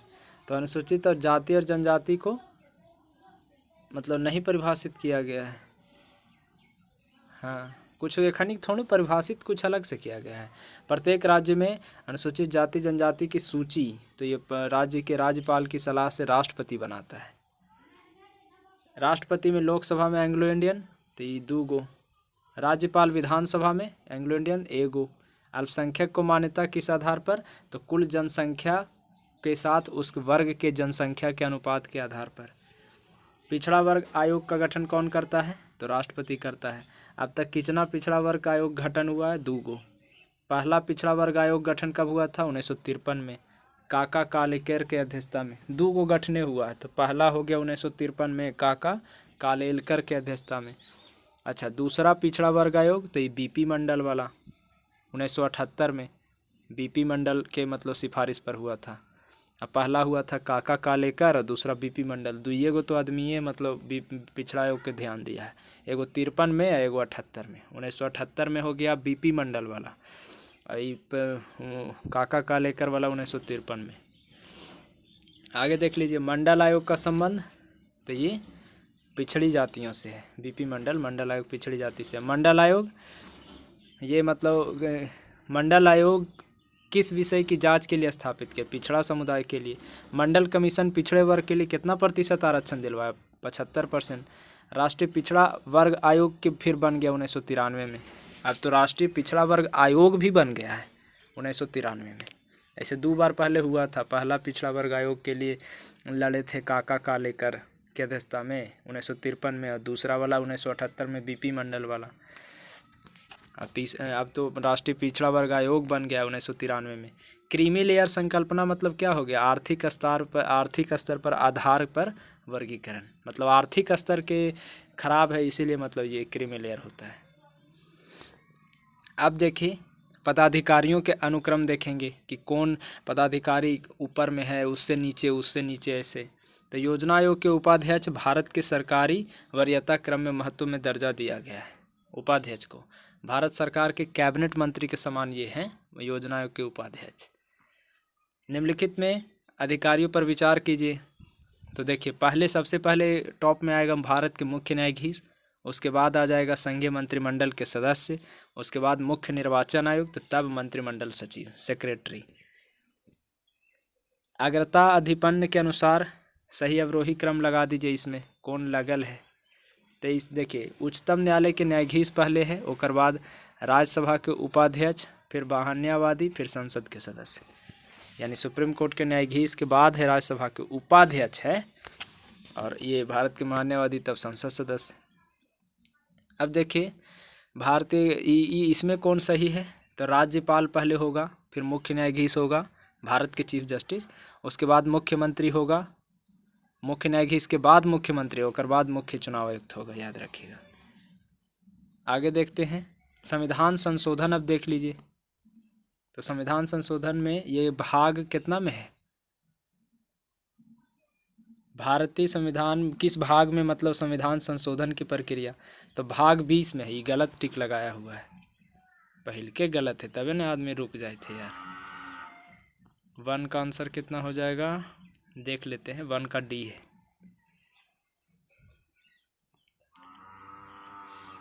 यहाँ पे आ जाइए, हाँ 1 का आंसर डी हो जाएगा। भाग 20 में है, 368 अनुच्छेद में है। संविधान संशोधन कर सकता है धारा 368 के अनुसार। संविधान में कौन सी विशेष व्यवस्था दक्षिण अफ्रीका के संविधान से? तो संविधान संशोधन। संविधान संशोधन कितने प्रकार से किया जा सकता है? 3 प्रकार से। संविधान संशोधन के लिए विधेयक सबसे पहले कहाँ प्रस्तुत होता है? संसद में। संविधान संशोधन की पहल किया जा सकता है संसद के किसी एक सदन में। संविधान में अधिकांश अनुच्छेद संशोधित करने के लिए कौन सी प्रक्रिया? तो मतलब अधिकतर अनुच्छेद के लिए साधारण ही है। आगे देखते हैं, साधारण बहुमत से पारित होता है तो संशोधन हो जाएगा। संविधान की अधिकांश भाग ये अकेले संसद के द्वारा को संशोधित कर सकता है। क्या राज्य विधानमंडल संविधान संशोधन प्रक्रिया में प्रारंभ कर सकता है? यदि मामला राज्य के हितों से रिलेटेड हो तो राज्य विधानमंडल से भी संशोधन होना शुरू होगा। आगे चलते हैं। संविधान में संशोधन नहीं किए जा सकते, जनमत संग्रह से कहीं संशोधन होगा। संविधान में प्रथम संशोधन कब किया गया था? 1951 में पहला संशोधन हुआ था। प्रथम संवैधानिक संशोधन अधिनियम 1951 में प्रथम संवैधानिक संशोधन अधिनियम कुछ राज्यों के कृषि भूमि सुधार से रिलेटेड था। भूतकालिक प्रभाव से लागू होने वाला अपनी तरह का पहला संविधान संशोधन अधिनियम, तो ये 10वां संविधान संशोधन जो था ये भूतकालिक प्रभाव से लागू होने वाला अपनी तरह का पहला संविधान संशोधन था। ये भूतकालिक प्रभाव से लागू होने वाला, पूर्व से ही लागू था ये। मतलब किस संविधान संशोधन के तहत राष्ट्रपति या उपराष्ट्रपति को चुनाव को इस प्रकार आधार पर चुनौती नहीं दी जा सकती कि निर्वाचक मंडल अपूर्ण है। 11वां, निर्वाचक मंडल अपूर्ण है, इस बात के लेकर के आप उस राष्ट्रपति या उपराष्ट्रपति के चुनाव को चुनौती नहीं दे सकते हैं। 11वां संविधान संशोधन में उपराष्ट्रपति के चुनाव के लिए संसद के दोनों सदनों की संयुक्त बैठक बुलाना आवश्यक नहीं है। ये बात 11वें संविधान संशोधन में। हाँ, 11वें में ने कहा था कि अब कहिएगा कि नहीं निर्वाचक मंडल ही अपूर्ण है, तो ये बात गलत है। 11वां में 13वां संविधान संशोधन हुआ तो नागालैंड को राज्य का दर्जा मिल गया 13वां के तहत। 18वां संविधान संशोधन हुआ तो पंजाब राज्य को पुनर्गठित करके पंजाब और हरियाणा एवं चंडीगढ़ के अनुशासित प्रदेश बनाया गया था। 18वां संविधान संशोधन में पंजाब, हरियाणा और चंडीगढ़ को। संविधान के 8वीं अनुसूची में सिंधी भाषा ये 300 को शामिल किया गया 21वीं संविधान संशोधन के तहत। फिर 22वां संविधान संशोधन अधिनियम से मेघालय राज्य की स्थापना 22वां से हुआ। 18वां से पंजाब, हरियाणा, चंडीगढ़ बना था। मौलिक अधिकार को संशोधन करने का तो ये 24वां से। मौलिक अधिकार में संशोधन करने का अधिकार किस संशोधन द्वारा? तो मौलिक अधिकार में भी संशोधन होगा, ये 24वां संविधान संशोधन से हुआ है।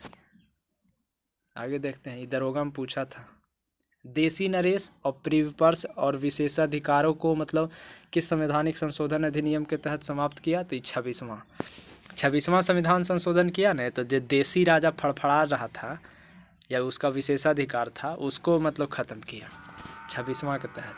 31वां संविधान संशोधन में 545 सीट हुआ था लोकसभा के लिए अधिकतम। सिक्किम को राज्य का सह राज्य का दर्जा तो 35वां में मिला था। सह राज्य कर रहा है, यही अगर राज्य कहता तो 36वां। देखिए यहाँ दे दिया है। आगे चलिए कि संविधान संशोधन में राज्य लोकसेवा आयोग के अध्यक्ष और सदस्य की सेवानिवृत्ति 62 किया गया तो 41वां में। बीपीएससी या फिर कोई भी सदस्य होता है ना राज्य लोक सेवा आयोग वाला, तो उसके लिए 62 साल किया गया सेवानिवृत्ति, रिटायर होने का। मिनी संविधान किसको कहते हैं? तो 42वां 1976 को, 42वां संशोधन को। संविधान में प्रस्तावना में समाजवादी धर्मनिरपेक्ष जोड़ा गया 42वां में। राज्य सूची से समवर्ती सूची में 42वां के तहत शिक्षा को लाया गया था। फिर मौलिक कर्तव्यों को सम्मिलित किया गया था 42वें में। फिर उसके बाद में नीति निर्देशक जो मूल अधिकार के ऊपर ज़्यादा महत्व दिया था, नीति निर्देशक सिद्धांत को मूल अधिकार के ऊपर ज़्यादा महत्व दिया था 42वें में। प्रस्तावना को संवैधानिक संशोधन के अंतर्गत संशोधित किया गया 42वें में, यानी प्रस्तावना में भी संशोधन हुआ था 42वां में पहली बार। प्रस्तावना में धर्मनिरपेक्ष, समाजवादी या एकता एवं अखंडता ये वाक्यांश 42वां में जोड़ा गया था।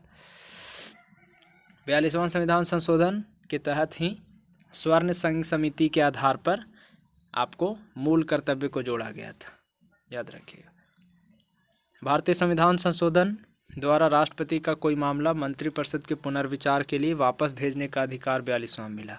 कि मंत्रिपरिषद कोई मतलब मामला भेजता है राष्ट्रपति के पास साइन करने के लिए, तो पुनर्विचार के लिए लौटा सकता है। फिर देखिए कह रहा है कि कौन सा भारत के राष्ट्रपति मंत्रिपरिषद द्वारा दिए गए परामर्श मानने हेतु बाध्य है, यानी दोबारा अगर लौटाया तब, तो ये 42वें के तहत है। संविधान संशोधन में किसमें राज्य के नीति निर्देशक तत्वों को मौलिक अधिकार की अपेक्षा अधिक प्रभावशाली, 42वां में। वन को राज्य सूची से समवर्ती सूची में, 42वें में। 42वें के तहत एक नया अध्याय जुटा, मौलिक कर्तव्य, 4 के का। फिर समाजवादी धर्मनिरपेक्षता, राष्ट्र की एकता अखंडता, ये भी 42वां में जोड़ा गया था। फिर मौलिक अधिकार की संख्या 7 से 6 हो गया, 44वां में। 7 गो था लेकिन संपत्ति के अधिकार को हटा दिए, 6 गो कर दिए 7 गो से, 44वां संशोधन के तहत। फिर ही संपत्ति के अधिकार को हटाया गया 44वां में। 42वां संविधान संशोधन अधिनियम, भारतीय न्यायपालिका की शक्तियों को सबसे ज़्यादा क्षति 42वां संशोधन अधिनियम द्वारा पहुंचाया गया। न्यायपालिका की गरिमा को पुनर्स्थापित करने के लिए संविधान संशोधन किया गया 43वां 44वां। 42वां जो हुआ था ना, उससे न्यायपालिका कमज़ोर हो रहा था, तब फिर 44वां और 43वां किए, तो 44वां में कुछ अधिकार को और फिर सीमित किए या फिर कुछ को ख़त्म किए, तो फिर बहुत सारा को हटाया गया, तब फिर ठीक हो गया। राष्ट्रपति मंत्रिपरिषद द्वारा दी गई सलाह पर पुनर्विचार के लिए अपेक्षा कर सकेगा। राष्ट्रपति ऐसे पुनर्विचार की सलाह के अनुसार कार्य करेगा। ये जो है 44वां के तहत हुआ है कि राष्ट्रपति मंत्रिपरिषद उसके द्वारा जो सलाह मिला है उस पर पुनर्विचार के लिए अपेक्षा कर सकेगा। अब पुनर्विचार के बाद जो सलाह मिलेगा उस पर काम करेगा। ये 44वां में हुआ है। फिर लोकसभा के कार्यकाल 6 से 5 साल, 44वें में हुआ है।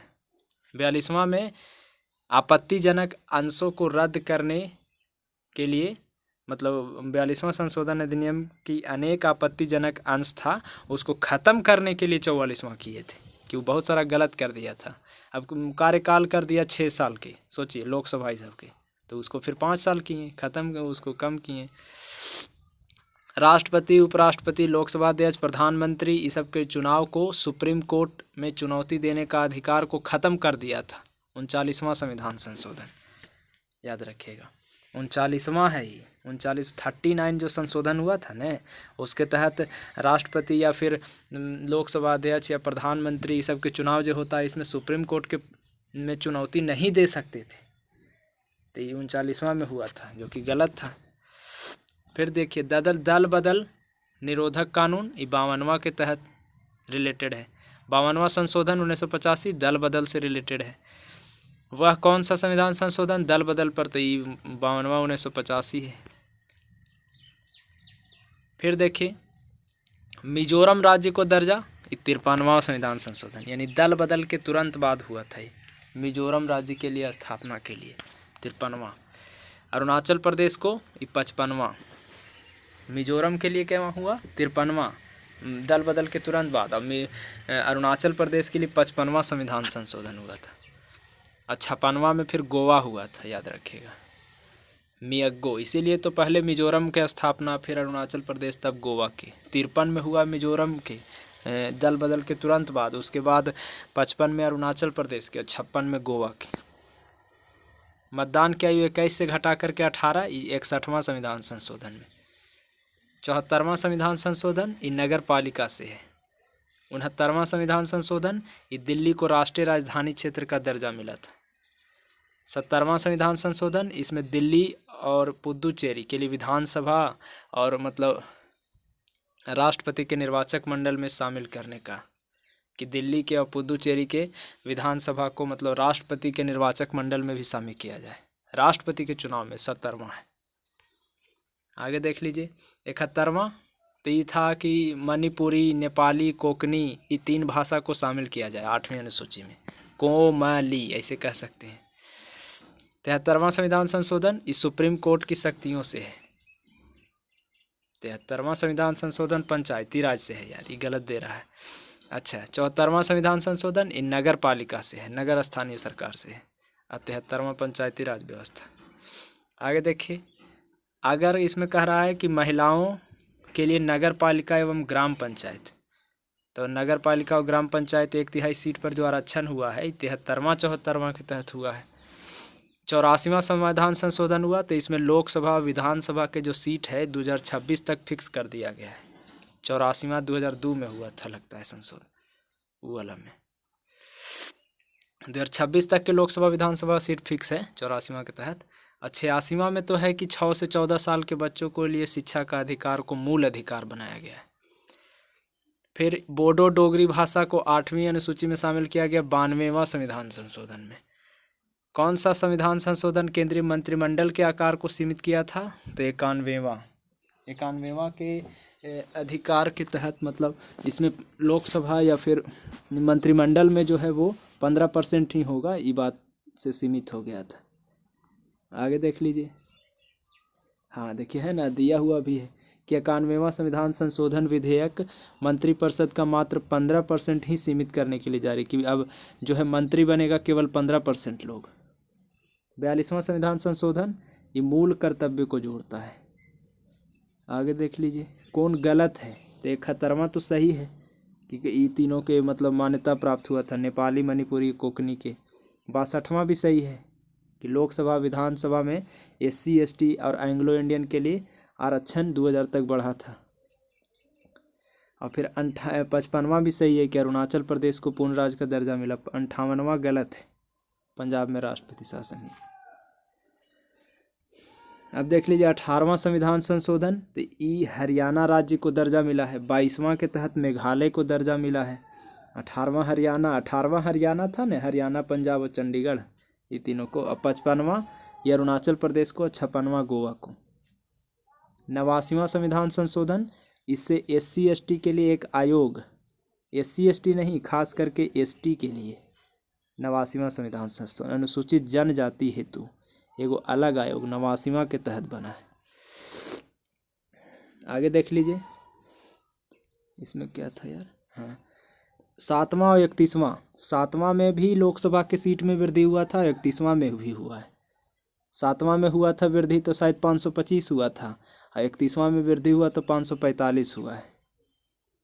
आगे देख लीजिए भारतीय संविधान के निम्नलिखित में कौन सा संशोधन राष्ट्रपति को कोई भी मामला मंत्रिपरिषद के पुनर्विचार के लिए वापस भेजने का अधिकार है?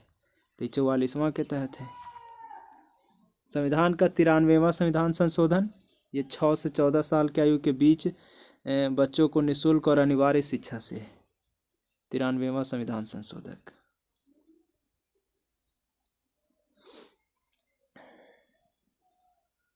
आगे चलते हैं, 93वां भी है यार संविधान संशोधन, याद रखिएगा। अब एक और देख लीजिए, 52वां तो दल बदल हो गया, 48वां पंजाब राज्य के उपबंध से है और 56वां गोवा से है, लेकिन ये 62वां गलती है। आगे चलते हैं, 42वां संविधान संशोधन विधेयक की नागरिकों के मौलिक कर्तव्य से रिलेटेड है। अब यहाँ देखिए,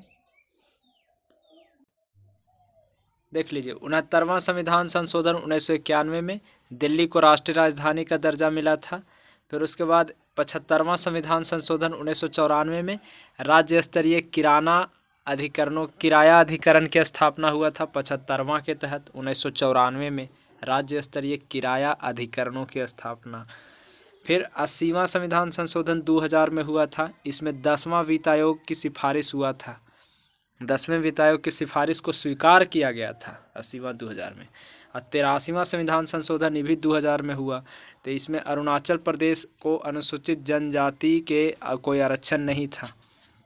अरुणाचल प्रदेश में पंचायतों में अनुसूचित जातियों के लिए कोई आरक्षण व्यवस्था नहीं था। आगे देखिए, इसमें है कि 73वां संविधान संशोधन जे अधिनियम 1993 आया है, तो इसमें देश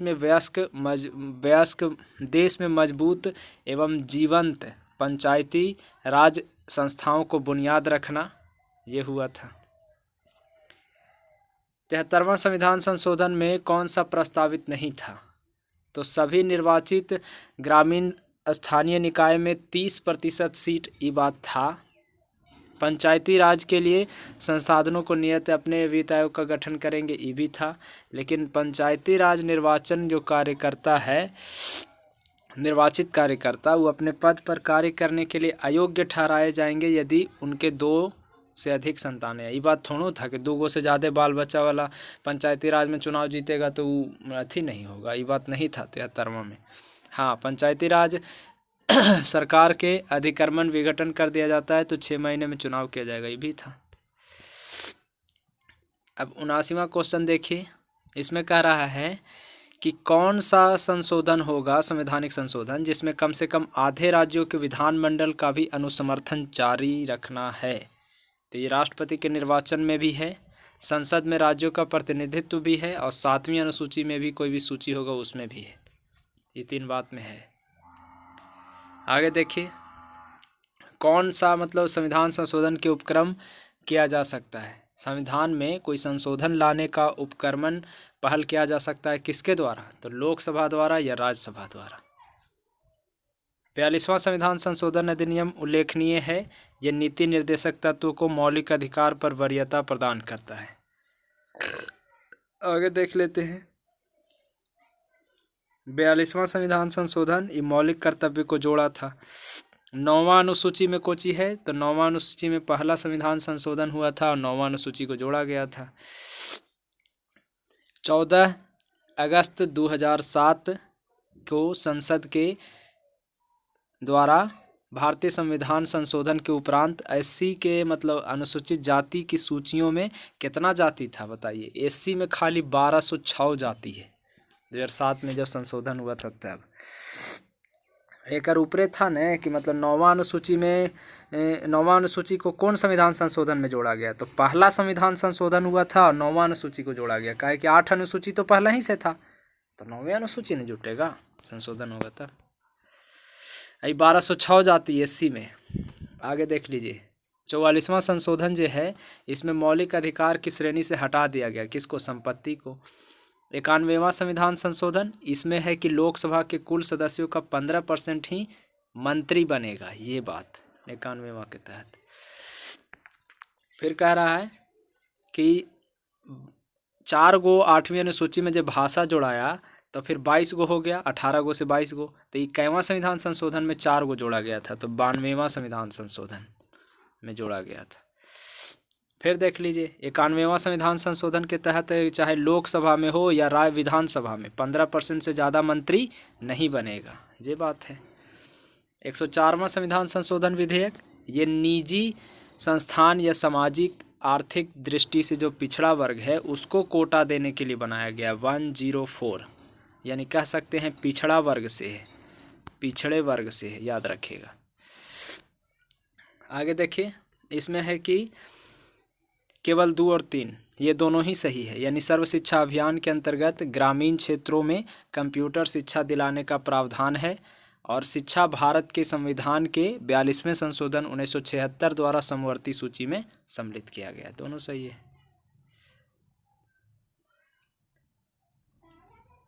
फिर आगे 7वां संविधान संशोधन और 21वां, ये दोनों लोकसभा के सदस्यों को बढ़ाने के लिए संबंधित है।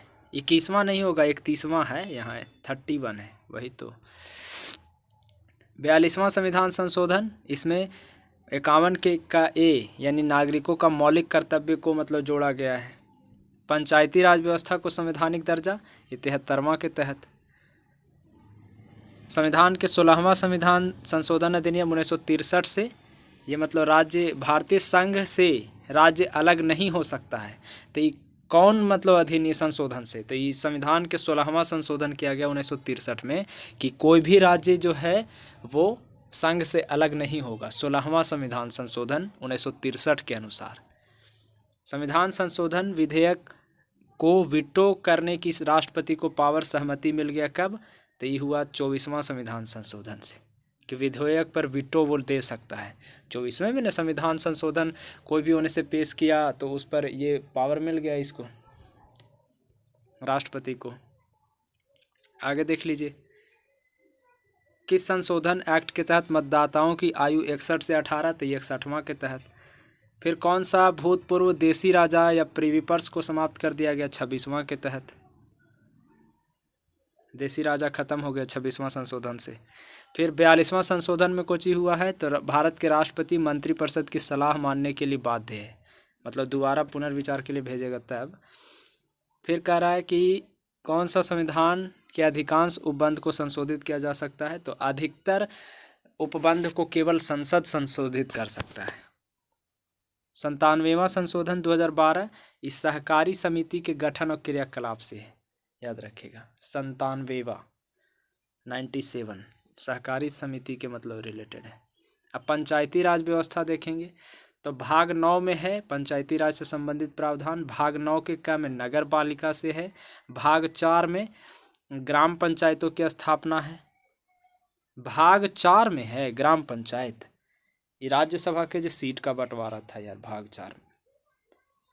4 में कह रहा है कि ग्राम पंचायत की स्थापना की बात कही गई है, याद रखिएगा। भाग 4 में अनुच्छेद 40 एक ग्राम पंचायत को संगठित करने का निर्देश देता है। 11वीं अनुसूची ये पंचायतों का कार्यक्रम है। पंचायती राज प्रणाली इस सत्ता के विकेंद्रीकरण पर आधारित है। पंचायती राज ये स्थानीय स्तर पर लोकतांत्रिक प्रशासन प्रदान करता है। पंचायती राज का प्रधान लक्ष्य ग्रामवासियों में शक्ति का विकेंद्रीकरण है। पंचायती राज का मुख्य उद्देश्य तो ये जनता के विकास मूलक प्रशासन में भागीदारी योग्य बनाना है। हाँ, जनता को भी मतलब विकास मूलक प्रशासन में भागीदारी देना है। 73वां संशोधन ये पंचायती राज से है। 73वां ये पंचायती राज प्रणाली से है। वही टॉपिक चल रहा है इसलिए वही आएगा बार बार। पंचायती राज व्यवस्था ये नीति निर्देशक सिद्धांत में आता है। पंचायती राज के संवैधानिक दर्जा प्रदान किया गया 73वां में। 73वां संविधान संशोधन में 11वीं अनुसूची जोड़ा गया है। 73वां संविधान संशोधन में 11वीं अनुसूची में पंचायती राज संस्था में 29 कार्य सौंपा गया है। 73वां संविधान संशोधन में पंचायती राज व्यवस्था में अध्यक्ष को कम से कम कितने पद पर महिलाओं के लिए आरक्षित है। संस्था में अध्यक्ष के कम से कम 1/3 मतलब 1/3 सीट पर जो है वो महिला रहेगी। आगे देखिए, संविधान संशोधन के प्रावधानों को समाज के किस वर्ग को सत्ता हस्तांतरण की दृष्टि से ऐतिहासिक माना गया। महिला वर्ग, इसमें महिला वर्ग मेन भूमि निभा रहा है ना। 3/1/3 है। 73वां संविधान संशोधन की विशेषता नहीं है तो ग्राम सभा है, प्रत्यक्ष निर्वाचन, पंचायती राज भी है। महिला के लिए 2/3 गलत है, 1/3 रहता तो सही होता। 73वां संविधान संशोधन तो गुप्त प्रत्यक्ष और गुप्त मतदान भी होता है, इसमें दोनों होता है। प्रत्यक्ष जैसे मुखिया उखिया चुनाव, मुखिया फिर बनाता है प्रमुख ही सबके, तो वो सब कुछ ही है। पंचायत समिति हम लोग चुनते हैं, पंचायत समिति प्रमुख बनाएगा तो वो सबके तो गुप्त होता है ना। भारत में चुनाव में आरक्षित स्थानों का चक्रानुक्रम भरे जाने का प्रावधान तो ये पंचायती राज संस्था के चुनाव में है। पंचायतों के विघटन के उपरांत कौन सी समय अवधि नए चुनाव आ रहा है तो 6 महीना के अंदर होगा। पंचायती राज संस्थाओं के निर्वाचन के लिए उत्तरदायी है तो राज्य निर्वाचन आयोग। पंचायती राज का चुनाव राज्य निर्वाचन आयोग करवाता है उस स्टेट का। 73वां संविधान संशोधन यह पंचायती राज का कार्यकाल 5 साल है। पंचायती राज के प्रबल समर्थक थे, राजीव गांधी भी थे, महात्मा गांधी भी थे और सिद्धराज ठड्डा भी थे। इसमें अंबेडकर नहीं थे, याद रखिएगा। पंचायती राज में महिलाओं और दुर्बल वर्गों के लिए अधिक प्रतिनिधित्व के समर्थक कौन थे तो राजीव गांधी। महिला के लिए जो सीट आरक्षण करवाए हैं ना तो इसमें राजीव गांधी कहे थे, मतलब ज़्यादा समर्थक थे। ऐसे तो महात्मा गांधी भी और सिद्धराज चड्ढा भी हैं, लेकिन ये ज़्यादा। महिलाओं के लिए स्थान आरक्षित है पंचायती राज में। 73वां संविधान संशोधन 24 अप्रैल 1993 से लागू है। ये पूछ सकता है डेट सहित कि 73वां संविधान संशोधन कब से लागू है। तो 73वां संविधान संशोधन 24 अप्रैल 1993 से लागू है। भारत में पंचायती राज अधिनियम जो है वो कब लागू हुआ तो 24 अप्रैल 1993 को। पंचायत में चुनाव कराने के लिए राज्य सरकार होता है, निर्णय लेता है। भारत में पंचायती राज की शुरुआत 1959 में हुआ था राजस्थान में। अब देखिए आगे होगा भी। पंचायती राज पहली बार प्रवर्तित माने लागू राजस्थान में। भारत में सबसे पहले पंचायती राज राजस्थान में 1959 में। स्थानीय ग्रामीण शासन के रूप में पंचायती राज सबसे पहले राजस्थान और बाद आंध्र प्रदेश द्वारा। पंचायती राज की व्यवस्था सर्वप्रथम राजस्थान फिर आंध्र प्रदेश। 2 अक्टूबर 1959 को पंचायती राज का शुभारंभ नागौर राजस्थान में। देश के ग्रामीण क्षेत्र के सामाजिक एवं सांस्कृतिक उत्थान के लिए सामुदायिक विकास कार्यक्रम की शुरुआत 2 अक्टूबर 1952 को। सामुदायिक विकास कार्यक्रम। सामुदायिक विकास कार्यक्रम का सार क्या था? लोक भागीदारी, याद रखिएगा। इसका सामुदायिक विकास कार्यक्रम का था न, परिवार नियोजन भी ऑप्शन में रहेगा, सड़क का निर्माण, सिंचाई, लेकिन लोक भागीदारी इसका मेन अर्थ था। भारत सरकार सामुदायिक विकास कार्यक्रम की शुरुआत कब किया था? 2 अक्टूबर 1952 को। अभी तो देखे थे 53 कैसे हो जाएगा यार, ये जब 52 दिया है तब।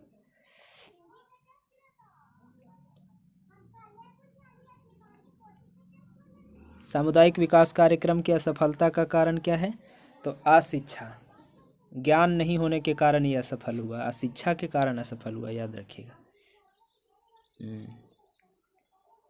पंचायती राज की दृष्टि से महत्वपूर्ण प्रतिवेदन, तो ये बलवंत राय मेहता वाला मतलब मेन इंपॉर्टेंट निभाया था। लोकतांत्रिक विकेंद्रीकरण का सुझाव बलवंत राय मेहता दिया था। लोकांतरिक विकेंद्रीकरण योजना प्रस्तुत कौन किया है? तो बलवंत राय मेहता समिति किया था। पंचायती राज की त्रिस्तरीय व्यवस्था को अनुमोदन, तो ये बलवंत राय मेहता वाला। फिर जिस समिति में लोकतांत्रिक विकेंद्रीकरण और पंचायती की सिफारिश किया गया था उसके सभापति बलवंत राय मेहता थे। पंचायती राज से रिलेटेड कौन सा गलत है? तो 73वां इतना से प्रभावी नहीं हुआ, 24 अप्रैल से हुआ था ना। हाँ, ये गलत, ये सही है कि पंचायती व्यवस्था भारतीय ग्रामीण जीवन युगों का अभिन्न अंग है, और फिर ये त्रिस्तरीय जैविक के रूप में, और 243 के जी से इतना तक के। अब हम लोग देखते हैं बलवंत राय। आगे देख लीजिए, बलवंत राय मेहता जो समिति है, तो ये मतलब कि पंचायती राज को कितने स्तर पर बांटने के लिए कहा था? 3 स्तर पर। बलवंत राय मेहता किसको अधिक शक्तिशाली बनाने का सुझाव दिया था? पंचायत समिति को। पंचायत समिति को ज़्यादा पावरफुल बनाने के लिए कहा था ना। हाँ, पंचायती राज व्यवस्था, स्थानीय स्वशासन की व्यवस्था कैसा है? ग्राम स्तर, ब्लॉक स्तर और जिला स्तर। लेकिन ये याद रखिएगा, यहाँ जिला परिषद तो उससे ऊंचा होता है, लेकिन बलवंत राय मेहता कहा था पंचायती राज को। ऑप्शन देख लेते हैं 47 का। हाँ सही है, सी 47 का मतलब बलवंत राय मेहता कह रहा था कि पंचायत समिति को सबसे पावरफुल बनाया जाए। बलवंत राय मेहता समिति, ये देख लीजिए, प्रतिवेदन के अनुसार महत्वपूर्ण संस्था कौन है? इसके अनुसार पंचायत समिति था। पंचायती राज संस्था कौन नहीं है? नगर परिषद पंचायती थोड़ू है, नगर पंचायत में आता है। पंचायती राज संस्था के 2 स्तर होने का सुझाव अशोक मेहता। फिर कौन पंचायती राज के चुनाव में राजनीतिक दलों के खुले तौर से चुनाव चिन्ह के आधार पर भाग लेने के देने का सुझाव किया था? अशोक मेहता। मतलब पंचायती राज चुनाव में राजनीतिक दल को खुले तौर पर चुनाव चिन्ह के आधार पर भाग लेने, मतलब चुनाव चिन्ह दीजिए और इन लोग के वोट करवाइए, ये बोला था, अशोक मेहता बोला था। 1977 में जो केंद्र सरकार दिया था पंचायती राज के कार्यप्रणाली के ढांचा में सुधार लाने के लिए, तो ये अशोक मेहता के दिया था। अब बलवंत मेहता वाला 57 में। बलवंत मेहता जे पंचायती राज व्यवस्था लागू किया गया 1959 में, ओकर अनुशंसा पर किया गया था। अब अभी देश में पंचायती राज व्यवस्था शुरुआत हुआ बलवंत राय मेहता समिति पर हुआ है। अशोक मेहता समिति जो है वो पंचायती राज व्यवस्था के अंतर्गत कितने ढांचे? 2 स्तर। अशोक मेहता 2 स्तरों की बात किया, मंडलीय और जिला परिषद। अशोक मेहता मंडल और जिला परिषद चाहता था। अशोक मेहता संबंधित है पंचायती राज से। पंचायती राज से रिलेटेड कालक्रम में व्यवस्थित कीजिए और नीचे दिए कूट कुछ देखिए। तो पहले देखिए, पहले कौन आया था? बलवंत राय मेहता। फिर आया 57 में, आई आया 1977 में, यानी फिर ई हो जाएगा तभी हो जाएगा। उसके बाद GR राव समिति 85 में और सिंघवी समिति 86 में, इस तरीके से हो जाएगा। आगे देख लीजिए, राव पर से सिंघवी। 77 में जो आया था अशोक मेहता, एक ही बतिया रिपीट कर रहा है यार। पंचायती राज निम्न स्तर पर कौन है? ग्राम सभा या पंचायत होगा। पंचायत स्तर पर उच्च स्तंभ पर कौन होगा? जिला परिषद होगा। पंचायती राज का आधारशिला तो ग्राम सभा, आधारशिला तो ग्राम्य सभा ने है। पंचायत समिति का मुख्य निष्पादक तो ये खंड विकास पदाधिकारी। पंचायत समिति का मुख्य निष्पादक है खंड विकास पदाधिकारी। जिला परिषद का मेन कार्य समन्वय और पर्यवेक्षण है। जिला परिषद का मेन काम समन्वय और पर्यवेक्षण। पंचायती राज का मुख्य उद्देश्य राष्ट्रीय चेतना का विकास करना। हाँ, पंचायती राज का मुख्य उपलब्धि राजनीतिक चेतना का विकास है। पंचायती राज का प्रधान समस्या दलगत राजनीति है। पंचायती राज का मेन समस्या अलग अलग जो दल है राजनीति, ये मतलब समस्या है। स्थानीय सांसद और विधायक किसके पदेन सदस्य होते हैं? जिला परिषद के पदेन सदस्य होते हैं। ग्राम स्तर का निर्वाचन कराना निर्भर है तो ये राज्य सरकार पर है। खंड स्तर पर पंचायत समिति एक प्रशासनिक प्राधिकरण है, याद रखिएगा।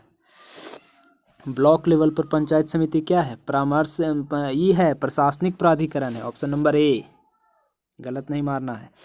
सामान्यतः पंचायत समिति कितने प्रकार के सदस्य होते हैं? तो पदेन सदस्य भी, सहनियोजित भी और सहयोगी तीनों होता है। पंचायत समिति में तीनों सदस्य होता है।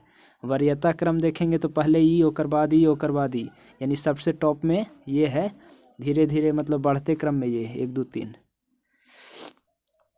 कहाँ गया यार, यहाँ था। अब देख लीजिए, पंचायती राज संबंधित है तो ये राज्य सूची से पंचायत के द्वारा कौन सा कर वसूलते हैं? तो मेला पर कर लगेगा, वो पंचायतें लगाएगा। 73वां संविधान संशोधन 1/3 महिलाओं को सीट आरक्षण करवाया था। आगे देखते हैं, पंचायत राज स्तर पर राज्य सरकार का प्रतिनिधित्व कौन करता है? तो पंचायत सेवक करता है। अब ये आपका लास्ट पेज है, इसके बाद आपका पूरा पॉलिटी खत्म हो गया, ऑब्जेक्टिव लूसेंट का ये सीरीज का। अगर आप लोग अभी तक देख रहे हैं तो कृपया करके चैनल को सब्सक्राइब कर लीजिएगा और शेयर भी कर दीजिएगा। सब्सक्राइब जरूर कर लीजिएगा कि ताकि आगे कोई वीडियो डालें तो नोटिफिकेशन चल जाए। ठीक है, तो चलिए शुरू करते हैं। ये लास्ट पेज है मात्र, इसके बाद ख़त्म हो जाएगा। पंचायती राज 3 स्तर पे है तो कौन नहीं है? तहसील बनावल थोड़ी गया है, ये तीनों बना है। पंचायत राज व्यवस्था अपनाया गया है लोकतंत्र की शक्ति को बांटने के लिए। पंचायती चुनाव के लिए 21 साल, पंचायत में चुनाव लड़ने के लिए 21 साल है उम्र। पंचायती राज के कार्य क्षेत्र में नहीं आता है तो माध्यमिक शिक्षा थोड़ी है। ग्रामोद्योग करना, ग्रामीण सड़कें बनवा देना, कृषि उत्पादन करवाना, ये सब आता है, शिक्षा नहीं आएगा। फिर पंचायती राज संस्थान के अधिकतम आय का स्रोत क्या है? सरकारी अनुदान से मिलता है। सरकार जो अनुदान देता है ना, सरकारी अनुदान, उससे। पंचायत समिति का गठन प्रखंड स्तर पर होता है। पंचायत समिति के प्रशासन का प्रबंध एक सरकारी अधिकारी करता है जिसको खंड विकास पदाधिकारी कहते हैं। पंचायती राज त्रिसोपान प्रणाली का एक प्राथमिक भाग है, किसका? ग्राम पंचायत। पंचायती राज त्रिसोपान प्रणाली में पहला भाग, प्राथमिक भाग पूछ रहा है, ग्राम पंचायत है। राजस्थान में पंचायती राज नागौर जिला में शुरू हुआ था। बलवंत राय मेहता समिति 1957 में पंचायती समिति के सदस्य प्रत्यक्ष रूप से जनता द्वारा निर्वाचित किए जाते हैं। पंचायती राज संस्था अपनी निधि हेतु निर्भर है, सरकारी अनुदान पर डिपेंड करता है। पंचायती राज संस्था के कहाँ से आएगा इनकम? सरकारी अनुदान पर। पंचायती राज जो है ग्राम पंचायतों की आय, ये मेला और बाजार, ग्राम पंचायत का इनकम जो है मेला बाजार से मिलता है। एक विकास खंड पर पंचायत समिति एक प्रशासनीय अधिकरण होता है। ये बार बार पूछ रहा है कि एक विकास खंड पर जो पंचायत समिति होगा ये प्रशासनीय अधिकरण होगा। अब यहाँ यदि पंचायत भंग हो गया तो 6 महीना के अंदर चुनाव होगा। पहला नगर निगम तो ये चेन्नई में। पंचायती राज प्रणाली की शुरुआत 2 अक्टूबर 1959 को नागौर में। 1957 में त्रिस्तरीय पंचायती राज की सिफारिश बलवंत राय मेहता समिति। वर्तमान में ग्रामीण स्वशासन की रचना ये बलवंत राय मेहता समिति की अनुशंसा पर। विकेंद्रीकरण प्रणाली की सिफारिश बलवंत राय मेहता किया था। 73वां संविधान संशोधन ये आंध्र प्रदेश पहला राज्य है। पंचायती राज व्यवस्था का वास्तुकार या शिल्पी BR मेहता को कहते हैं। सही मायने में स्थानीय स्वशासन के जनक कौन है? लॉर्ड रिपन है। भारत में प्रत्यक्ष लोकतंत्र का उदाहरण तो ये ग्राम सभा, यहाँ प्रत्यक्ष लोकतंत्र है, वोट करते हैं ना हम लोग। हाँ, आगे देखिए, ग्राम सभा का अभिप्राय, ग्राम स्तर पर पंचायत क्षेत्र में एक निर्वाचक नामावली में पंजीकृत लोग। ग्राम सभा मैंने हो गया ना कि गांव स्तर पर आपके पंचायत क्षेत्र में आपका निर्वाचक नामावली में जो रजिस्टर्ड लोग हैं वो। एक समिति पंचायती राज से कौन नहीं है? तो VN राव ये नहीं है। अशोक मेहता, LM सिंघवी और बलवंत राय मेहता तीनों हैं, लेकिन VN राव ये पंचायती राज से संबंधित नहीं है। VN राव नहीं है। फिर आगे देख ली, BN राव कह रहा था, वो GK राव समिति है, BN राव कहाँ से आ जाएगा? BN राव तो अथी थे, संवैधानिक सलाहकार थे। ग्राम पंचायत के राष्ट्रीय आय का आकलन जो है कौन नहीं है? कृषि आय पर कर थोड़ू, ग्राम पंचायत थोड़ू लेगा ये कृषि पर। हाँ, ऐच्छिक दान या उपहार, संपत्ति या राज्य सरकार द्वारा जो अनुदान मिलता है वो, जानवर, वाहन, इस सब पर लगा सकता है, कृषि वाला उसका नहीं है। आगे लास्ट क्वेश्चन, निम्नलिखित में क्या प्रत्यक्ष लोकतंत्र का उदाहरण है? तो ग्राम पंचायत ये प्रत्यक्ष लोकतंत्र का उदाहरण है। इसी के साथ आपका ये पूरा इंडियन पॉलिटी मानो भारतीय राज्य व्यवस्था का पूरा लूसेंट का ऑब्जेक्टिव क्लियर हो गया। ऑब्जेक्टिव ऑप्शन के साथ आप जब लगाना शुरू कर दीजिएगा, देख लीजिएगा, तो समझिए आपका नंबर बढ़ना ही बढ़ना है। तो कृपया चैनल को सब्सक्राइब कर लीजिए। आगे आप इतिहास का, भूगोल का सब वीडियो डाला गया है, वो भी देख सकते हैं चैनल पे जा कर के। तो चैनल को सब्सक्राइब जरूर कर लीजिएगा। धन्यवाद।